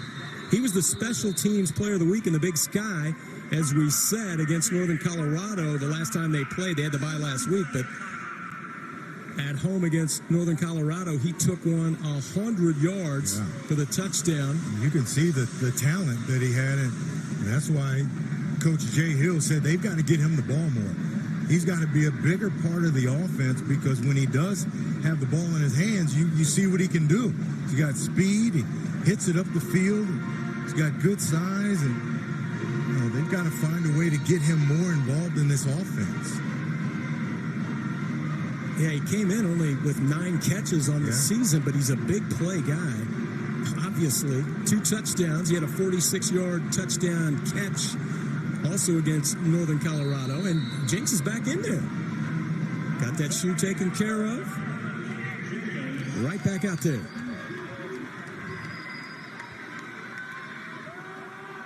Oh, great play up the gut that time by Aaron Andrews. Just that zone read, and Caden Jenks was trying to pull that ball back out of there. Watching, you can see he was trying to get the ball back because he saw Andrews in there so quickly, but Andrews using that quickness and that speed, jumped through the gap, able to get in the backfield for that tackle for loss. Yeah, one of those kind of undersized guys you talked about at 255. Yeah, small for a defensive lineman, but uses his quickness to get up the field. Here comes the Lumberjack crowd. 3rd down and 7. Over the middle, incomplete, right through the hands of the receiver. That was intended for Justin Malone, who's caught a couple of balls today, but I think he thinks he should have caught that one. Yeah, well, He definitely should have caught that one right in his hands, and you can't put that one on Jenks. He was right where he wanted to throw it. Here's Tuttle. Hit his 8th field goal of the season earlier. This one to give his Wildcats the lead.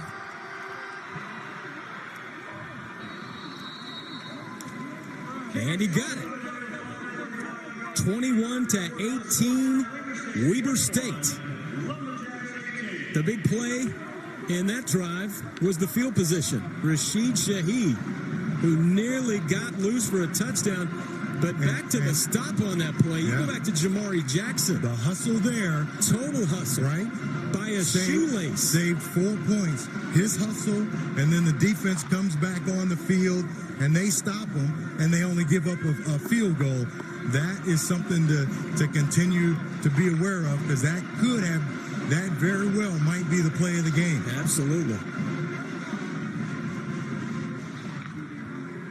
And they say you never know when the play of the game is going to happen. That's why you got to go hard every single play. You never know when you're going to make the big play. And there he was chasing down Shaheed and comes up with the shoestring tackle, doesn't give up on it. Jamari Jackson just brings him down and saves 4 points for his team. Yeah, it's that hustle. It's like the hustle that was shown earlier by Preston Smith, remember, for Weber State, when he got back up off the deck after being knocked down on the block and then stripped it out. Right. I mean, those that can keep playing. That's what Jackson did, save that touchdown. But they get 3 points, Weber State does. And now it's their turn on the return game. That is Cam Denson. Nice field position out to the 40-yard line. 5'11", 187. The graduate student. He does a good job, right? Just trying to find something. Then was going to break it outside, and then just outran the leverage.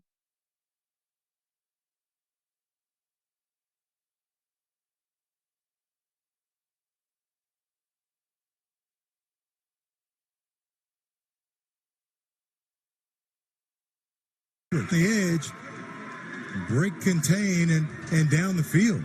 That's just the guy trying to make a play. Really was nothing there and just turned it into something. Good field position for Bridgegad and the Lumberjacks. Here comes Corey Young, cuts it up inside with a nice move and close to midfield.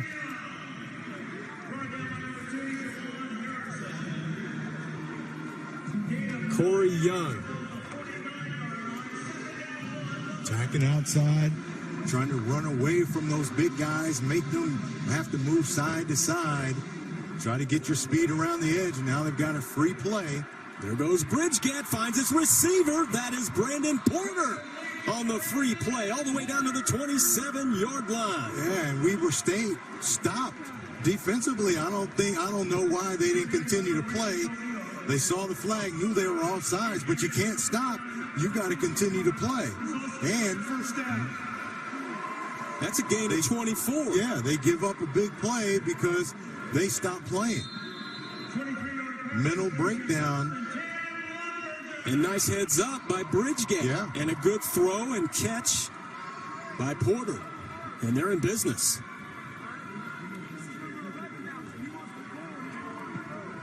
Walk the safety down and load the box up, so they want to try to make Bridgegad throw the ball again. You see that extra player in the box. Bridgegad going upstairs, double covered over there. What a catch. Was he inbounds? No, he's out. That was Butler, and they had him bracketed. Yeah. Prater and Benjamin were there. And you got to be careful. You're a young quarterback. They're baiting you into that. They bring the safety down so you see him down there. So now you think it's one-on-one outside, and now it's actually double coverage. Benjamin's coming over the top. They tried to bait the young guy, the young quarterback, into making another mistake. The give is to Young, and he's going nowhere. Maybe a yard on the play. Good job up front by Weber State. You know, Coach Hill's defense, back to that play before, Yeah. he'll give you a lot of looks, doesn't he? Especially if you're a young, inexperienced kid that's not used to seeing all of that. Yeah. Right? So they walk the safety down, and you think, oh, I got him now. I know what they're doing. Next thing you know, they're doubling outside, and you're throwing right into it. Yeah, Benjamin, the corner, actually moved back over the top that last time. Here's a little screen. The ball's on the deck. Did he catch it? That was Brewington on a little comebacker. And he looks like he's shaking up a little bit. And they say he caught it, but they recovered the fumble. Yeah, definitely a catch right there, making a football move, and the ball gets punched out. Fortunately for NAU, they're right back on top of it. Brandon Porter able to recover it. Sataki drifted back at 6'1" and 310, the senior from Orem, Utah, to pop that one free. And this will be a long field goal here. Luis Aguilar. And that one bending just inside the left upright. Lumberjack crowd trying to get their team to the finish line, especially here on offense. Bridgegad going upstairs, and it's intercepted! Picked off by Preston Smith, who already has one touchdown today, and he's out to the 27-yard line. He returned a fumble about 85 yards for a touchdown at the end of the first half. Now he gets the interception. And he caused the fumble himself in that first half. He has been huge today. But Bridgegad, we've been talking about him all day, just eyeing one guy down and then throws right into coverage. Double coverage right there. That's a ball you just have to throw it away or pull it down and run. And never saw Smith, who was sitting right in the middle of the field, and threw it right to him. Preston Smith has been in the middle of some big plays today.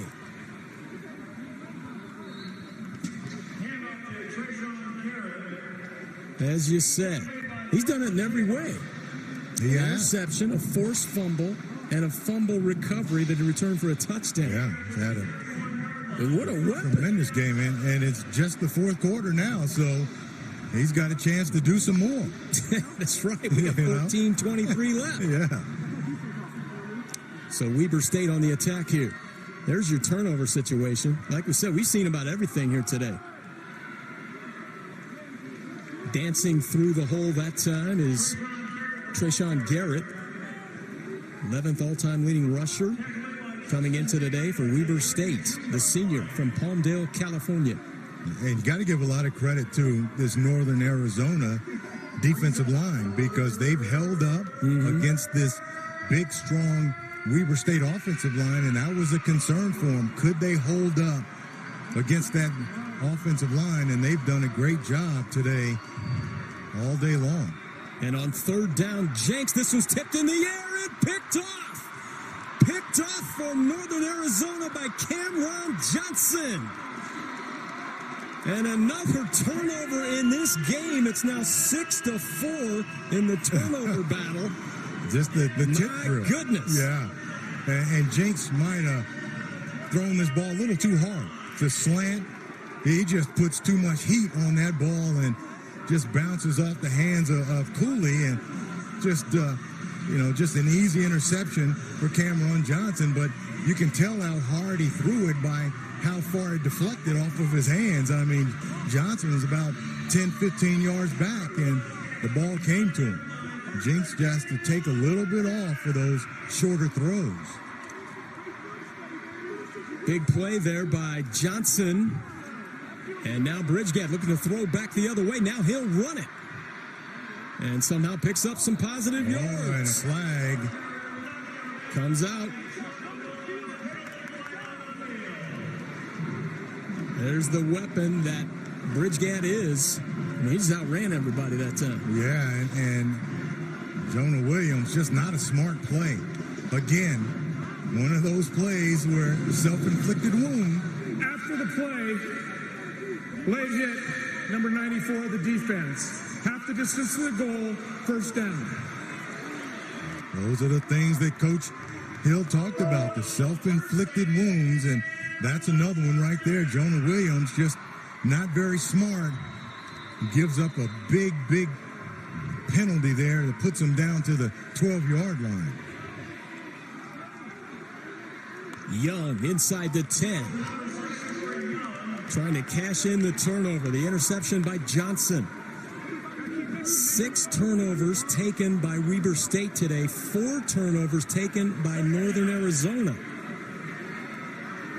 And they're both very good at it coming in. Young dragging people and into the end zone. Touchdown, Northern Arizona.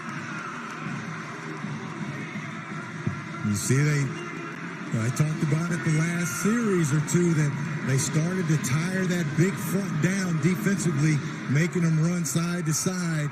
So now you can start to gash them inside. And just a big, strong run. That time by Corey Young, refused to be tackled, got in the end zone. Tuttle on for the extra point.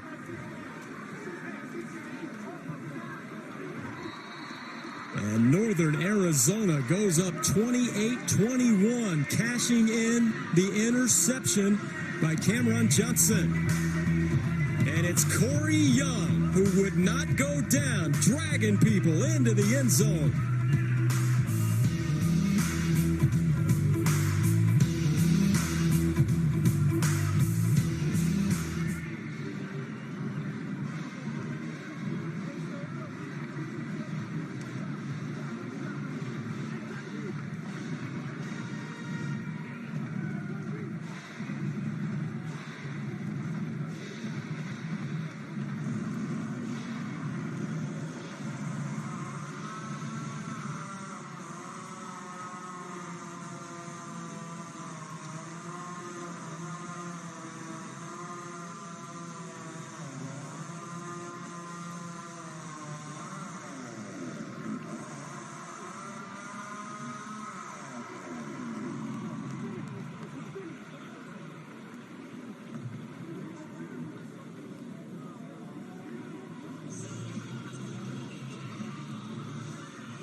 Northern Arizona, on a run by Corey Young, has just taken a lead of 28-21.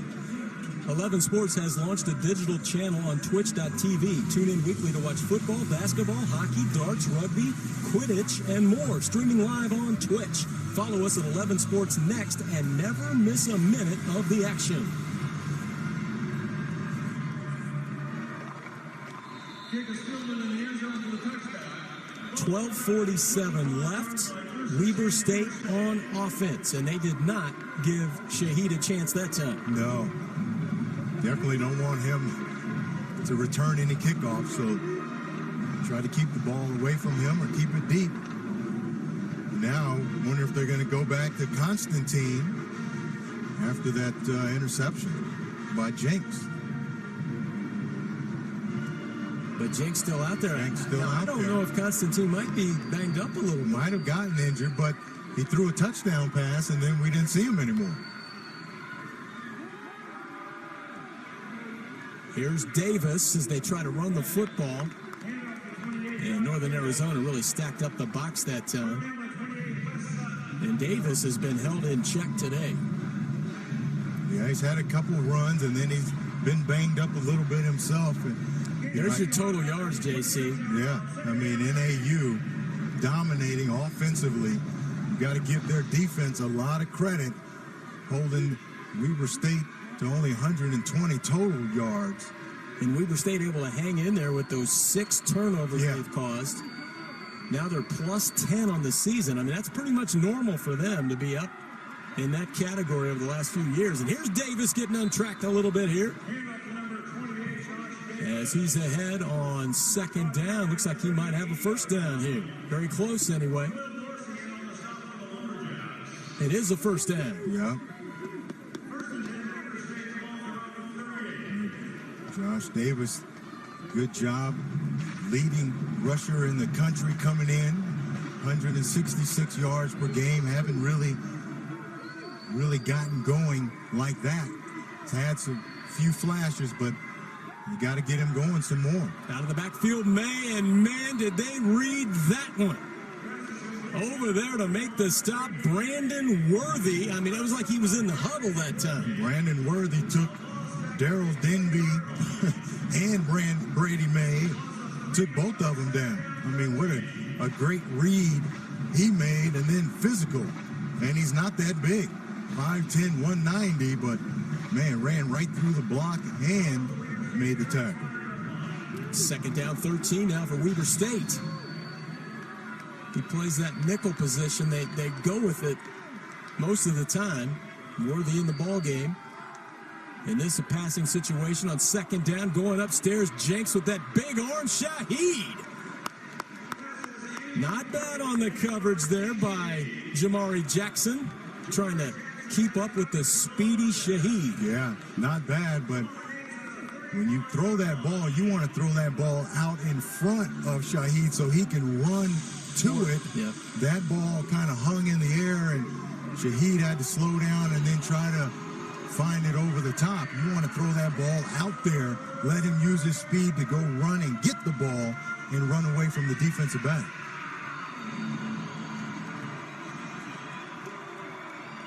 And once again, passing situation here. I mean, it's 3rd and 18. We saw Northern Arizona pick up 3rd and 21, and here they go. They pick it up. Over them.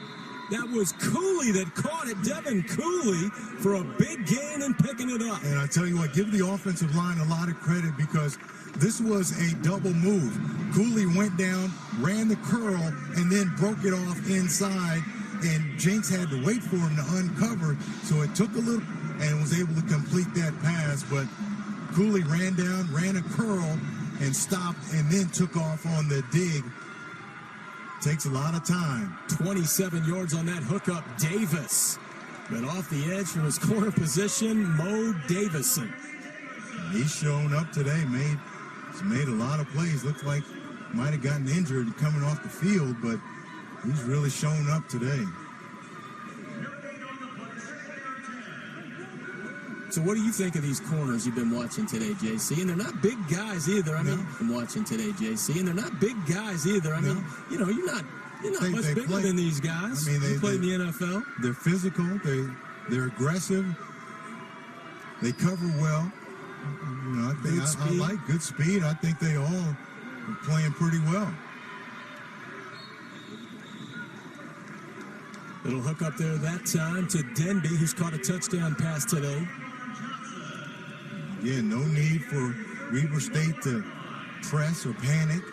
A lot of time left in this game, so they can go ahead and run through their offense, set things up. They don't have to try to rush and throw the ball over the top.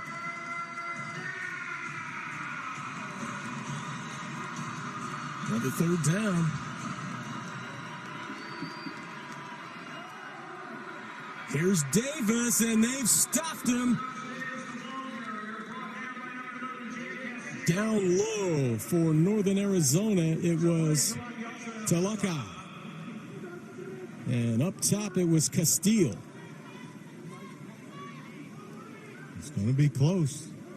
I thought they had him stopped, but it's like a favorable mark here. There's no foul for an illegal formation. 4th down. It is 4th down.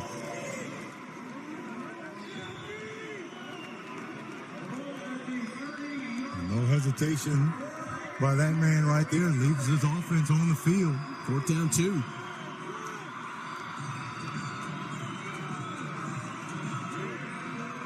Jinx can also run it. Good athlete. We said redshirt freshman.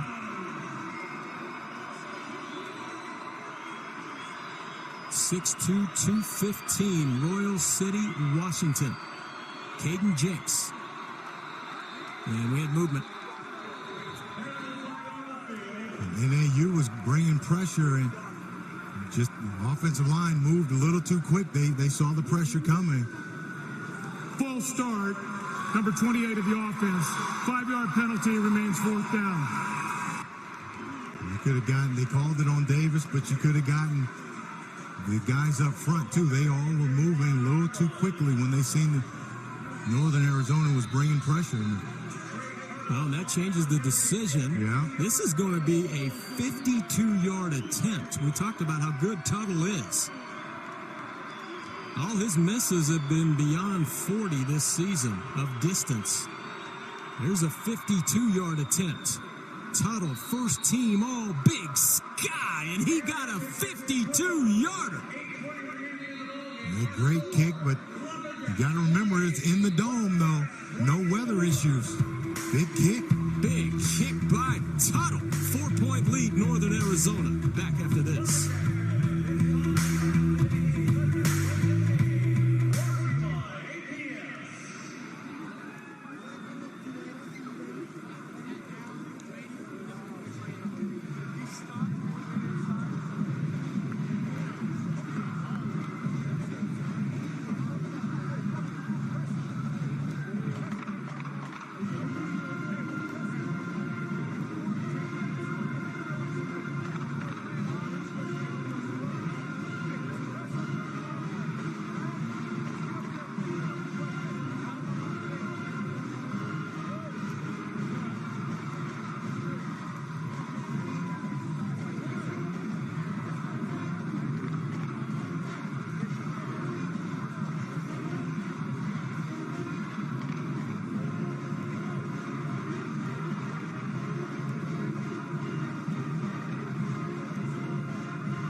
Next Saturday, October 13th, tune in to 11 Sports at 6 p.m. Eastern Time as Weber State hosts Eastern Washington. That's right here on 11 Sports for the fans. Hey, now, that's a big matchup, but we got plenty of game left here. 8:20. Northern Arizona on top by 4. 52-yard field goal by Tuttle. So Weber State obviously would like to stay undefeated when they meet Eastern Washington next week at home. I think it's homecoming at Weber State. But right now, this Northern Arizona team, they have work to do. This Northern Arizona team is here to hold serve at home today. Yes, they are. They are giving it to them right now on the defensive end, especially, today. Northern Arizona's done a nice job there. The 52-yard field goal by Tuttle, and now Bridgegad is back out there. 6 turnovers today on Northern Arizona, acquired by Weber State, and then 4 turnovers on Weber State, acquired by Northern Arizona. So this has been a turnover game. Yeah. Like I said, we've had a lot of everything. A lot of everything. And normally when you turn the ball over 6 times, there's hardly any chance that you're winning this game, which NAU is doing. So got to give their defense a lot of credit for overcoming those 6 turnovers that they've given up. 2nd down and 8. Bridgegad throws into triple coverage this time. Preston Smith was in there. And Intended receiver was Brewington.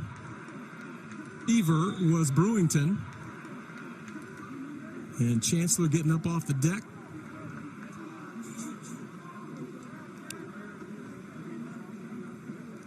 it's a flag, or they're discussing something. Yeah, there's a flag down.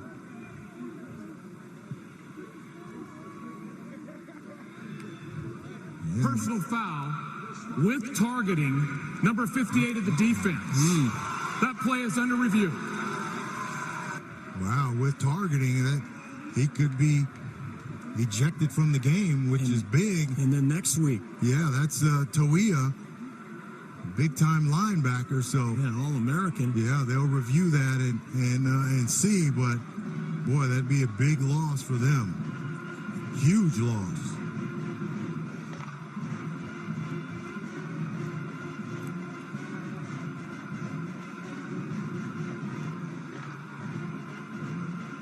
It's hard to tell from that angle.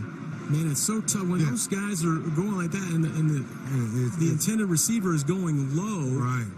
How do you avoid that, JC? These days, I know it's a kind of a different day back then. I don't know how you can. It's a football play, and I think So they said it was under review, right? And I haven't. With the penalty, the ball brought out to the NCAAF 22-yard line. First and 10, So I think Toia is out. Wow. That is a big loss for this Weber State team. And now Weber State on the defensive end. It's 1st and 10. This is Corey Young trying to get outside, but a nice job by Harrison to string him out. Number 2, Joanne Harrison.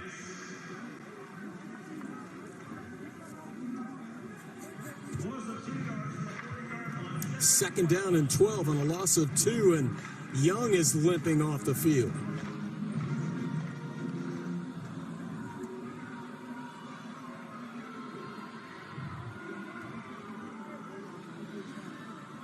The give is to Logan, who just checked in, and once again the corner off the edge. Yeah. Benjamin's had a big day today. Yeah, I think they had like 8 or 9 guys within about 3 yards of the line of scrimmage. So they were anticipating a run by Northern Arizona, and they just completely shut that down. 3rd down, 11. Keelan Benjamin, 5'10", 170 senior from Richmond, California. Nice season so far for this 3-1 Weber State team. Bridgegad. Rodriguez was trying to get there. Wow. That was almost intercepted. Yeah. Without a receiver to be seen. Wow. The only guy really in the picture there was Stice. Stice, that was it. And Stice caught the ball. I guess he was out of bounds. He even looked like he might be in bounds. It looked like he was the receiver, though. And, I mean, they're not challenging it or anything, so it's 4th down, but wow. So out there to kick it away, Arnson.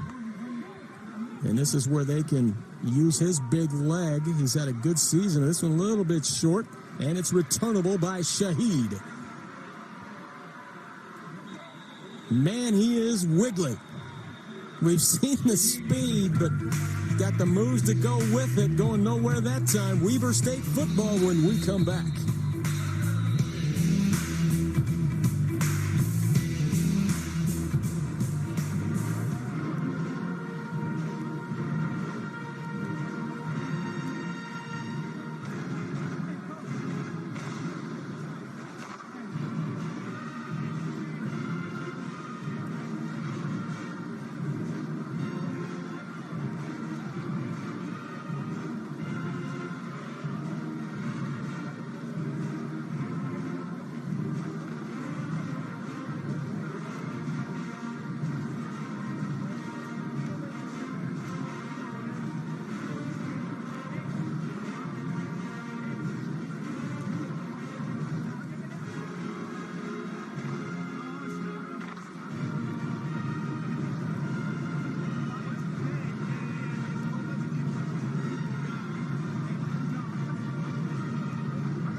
Welcome back to Walk Up Skydome. Northern Arizona up by 4, 6:20 left. Weber State football. It's at their own 31. Caden Jenkins, the red shirt freshman.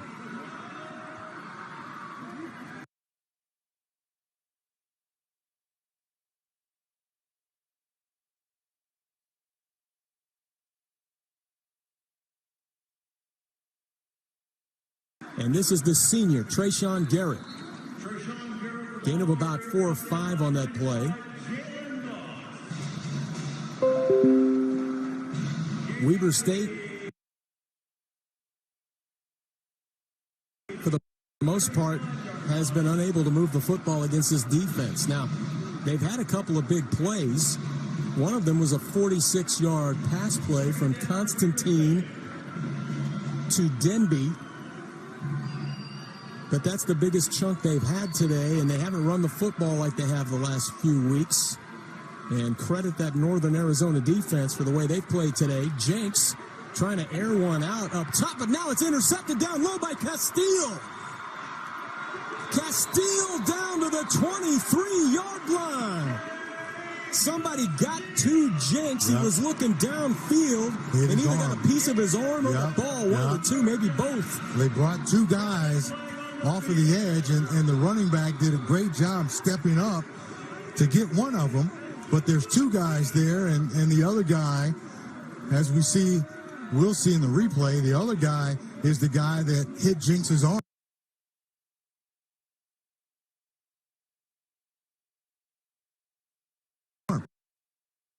You watch Garrett right there, great job.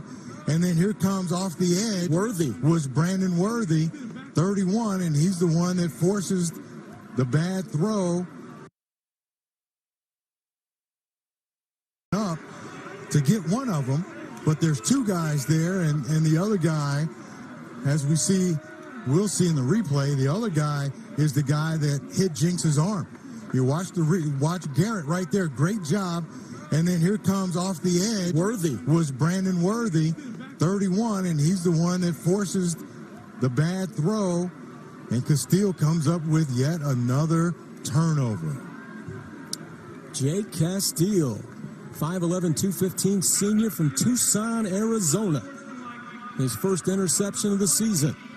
Academic All Big Sky the last 3 seasons.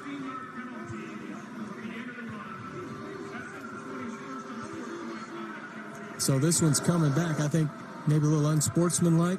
Northern Arizona. Not the plays coming back, but they're going to march off the penalty after the play.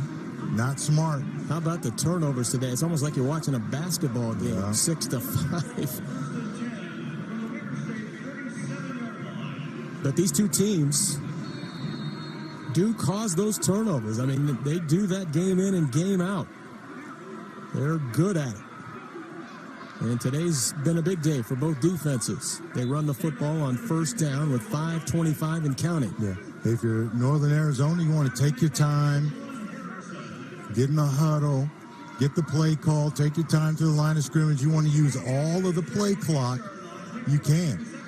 You want to be smart right here and use the clock. Try to run the clock down. And you see there's 20 seconds left on the play clock. There's no reason they should snap the ball right now. I mean, they just lost 15 seconds. And Logan brought down, and is coming across is Williams. That is Jonah Williams, the 6'5", 270 junior from Meridian, Idaho. And what I mean by using the clock, Northern Arizona, the clock is, you want that to run as much as you possibly can. So you want to run that thing down before you run a play. That just gives Weber State that much less time when they get the ball. 361 total yards for NAU today. Only 169 for Weber State. Trying to get it to Logan.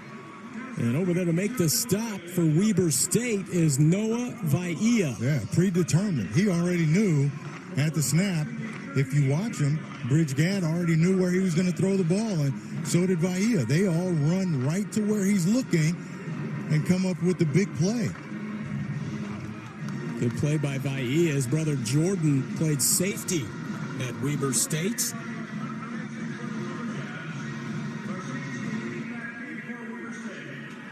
As was Coach Hill at defensive back, as we said, at Ricks Junior College, All-American cornerback there. And then he also played at Utah, where he led the Mountain West at the time in interceptions as a senior. And this one bites at the one, but trickles into the end zone before they could get to it. So this one will come out, and Weber State has 3:25 to work with. But the way it's been going offensively, JC, you know, Constantine came out beginning of the second half and threw that 46-yard touchdown pass. And then, I don't know if he's banged up a little bit. We just haven't heard the reports. We saw him on the sideline riding the bike. Yeah. We haven't seen him since. You know, trying to stay loose, and Jinx has been in there. Back and here he comes.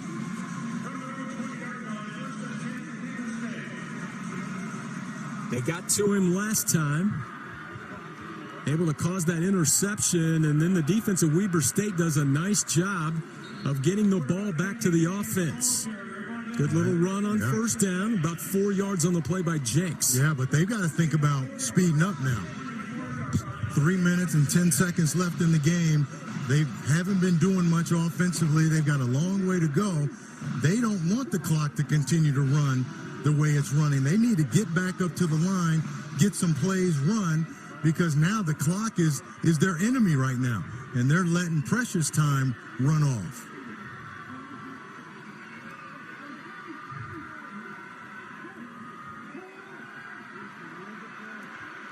Jenks out of the pocket again, and just has to throw this one away as the chase was on. Castile was chasing him, the guy that just picked off that pass. J.C. Caden Jenks knows how to win. He was the 1A player of the year as a senior at Royal City High School in Washington. They won 2 state titles his junior and senior year. Jenks did 27-0 in those 2 seasons. So he's a redshirt freshman, but certainly comes from a winning program there at Royal City. Yeah, and there's Constantine there. Doesn't look like he's injured.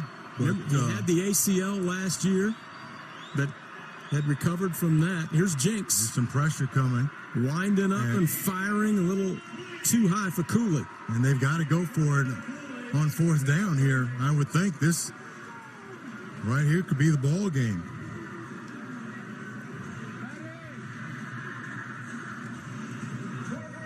And they're going to punt it away and rely on their defense. They've got 2 timeouts left, but it's going to be tough. I mean, even if they do stop them with 2 timeouts, Timeout, Northern Arizona. Their first charge timeout of the half. This is a 30-second timeout. Yep, so even if Weber State uses their 2 timeouts and stops them and forces a punt, they'll still probably get the ball with less than a minute on the clock.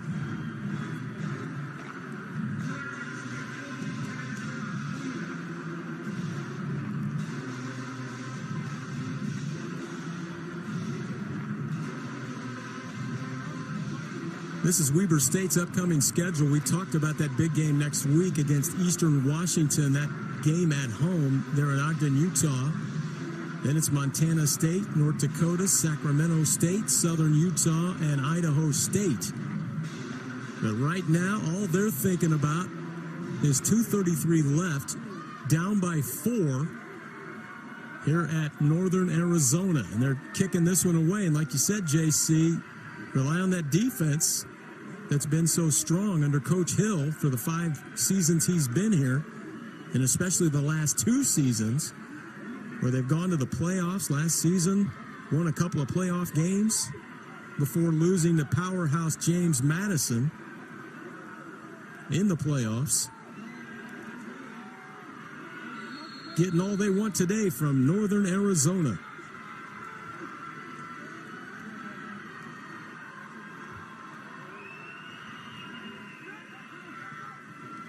Lloyd gets it away. Fair caught there. Nice catch by Cameron Johnson. who's had an interception today. So, Northern Arizona now with 2:27 left. And you figure they want to run that football again, try to get that clock moving. Yeah. 2 timeouts for Weber State. First down wins the game. Weber State, as soon as the ball is tackled, they want to take time out here. So it's who can make a play.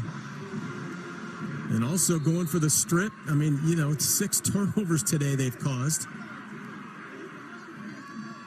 Northern Arizona will be covering it up. This is Corey Young. Nice little gain on first down, about 3 or 4 yards.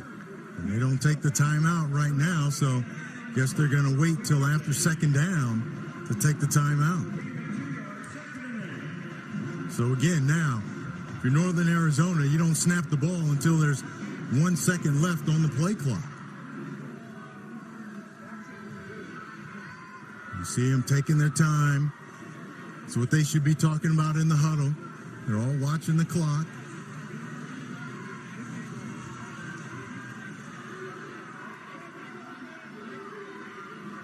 This time taking the clock down, and Young stopped in the backfield this time. They gang tackle him on a loss. And now they'll take their timeout. 1:38 left. State, their second charge timeout of the half. This is a 30-second timeout.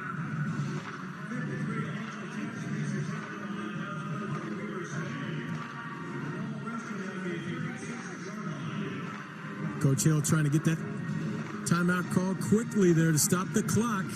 1:38. So now the question is, if you're Northern Arizona, do you try to throw the ball, get a first down, and ice the game?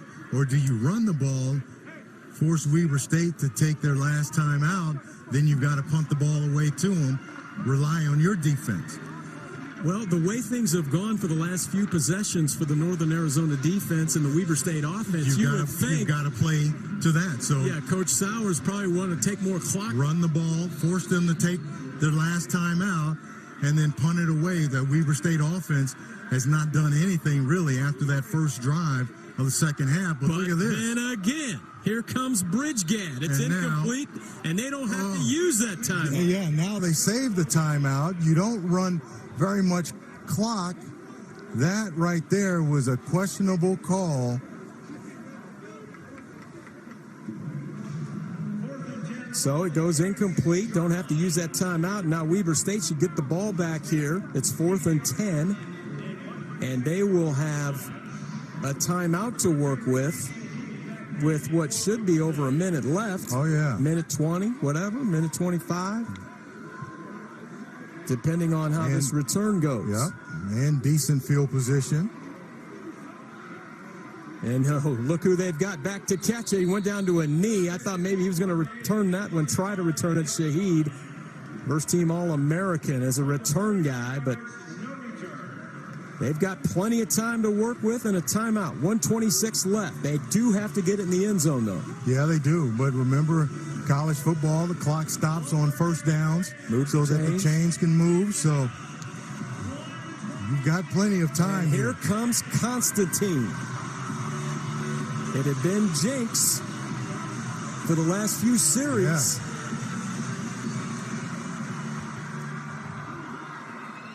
Yeah. And movement up front. Not the way you want to start on your first play there for Weber State. I think they're going to get the defense, though. Oh, maybe it's defense. All right. That caused the false start. Yeah. Yep, you're right. Unabated. 5-yard penalty. So Weber State says thank you on first down. Now it's 1st and 5. 1:26 left. One timeout. And back in there, the sophomore quarterback, Jake Constantine, who's thrown a touchdown pass today. There he is.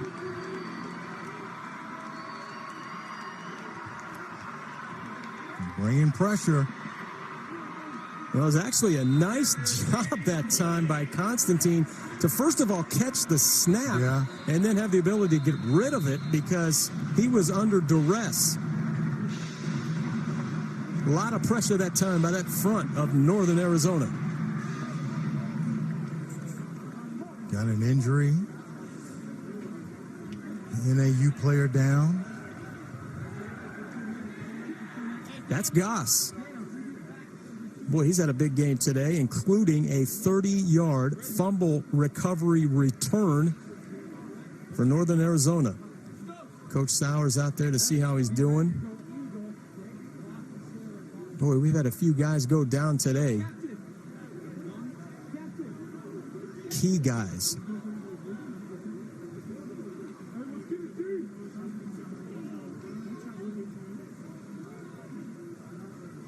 With JC, we've seen about, like we said, a little bit of everything today. Yeah, we have. We've seen the receiver throw a touchdown pass. We've seen 2 fumble recoveries for touchdowns. We've seen a 52-yard field goal. We've seen him go for 2 twice and make it on either side. We've seen 6 turnovers. We've seen 10 total turnovers in this game. And it's not over. There's still something is going to happen. Dramatic left probably with 1:22. But let's hope that Jalen Goss is okay here.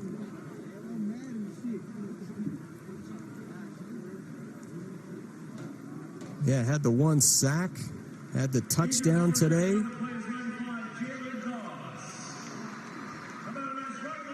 Don't know if it's a knee, but obviously a leg injury. They're helping him off. He's had a big game today. He really held up strong in the interior against these big, strong Weber State offensive linemen. He's really held up well. So again, I go back. Constantine made a good play to keep this at 2nd and 5 based on what was happening. Pressure was breaking him down, and he was able to get rid of it, and it was a bad snap. But now they need to make a play on 2nd and 5 with 1:22 left. Weber State from their 30-yard line. Constantine, it's caught over there by Denby. Those 2 hooked up for 46 and a touchdown at the beginning of the second half to take an 18-7 lead. Yeah, and that ball just underthrown. Been standing on the sideline cold and gets put in a tough situation. And this one's, almost caught. Knocking it out of there was Mo Davison. It was intended for Cooley. Another play by Davison. I thought Cooley was bringing that one in. But Davison did a good job getting that left hand in there, knocking that ball away. Ended up throwing that back shoulder fade, which is tough to cover. He did a good job in 4th down. I mean, no question here that Weber State's got to go for it. 4th down 2. Jackson out there on the coverage of Cooley this time after Davison takes the seat. And the ball's incomplete. And that will do it. Northern Arizona will just have to sit on it now with 53 seconds left.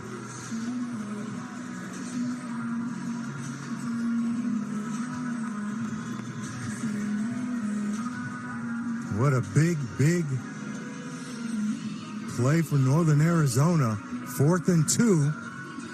You see they bring some pressure, just got a tip at the line of scrimmage.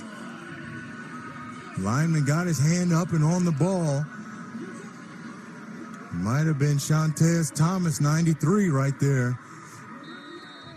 Now all they've got to do is victory formation and take a knee. Really no need for Weber State to take their last timeout. They're just letting the clock run. So it looks like it'll be one more snap. One more snap, one more knee.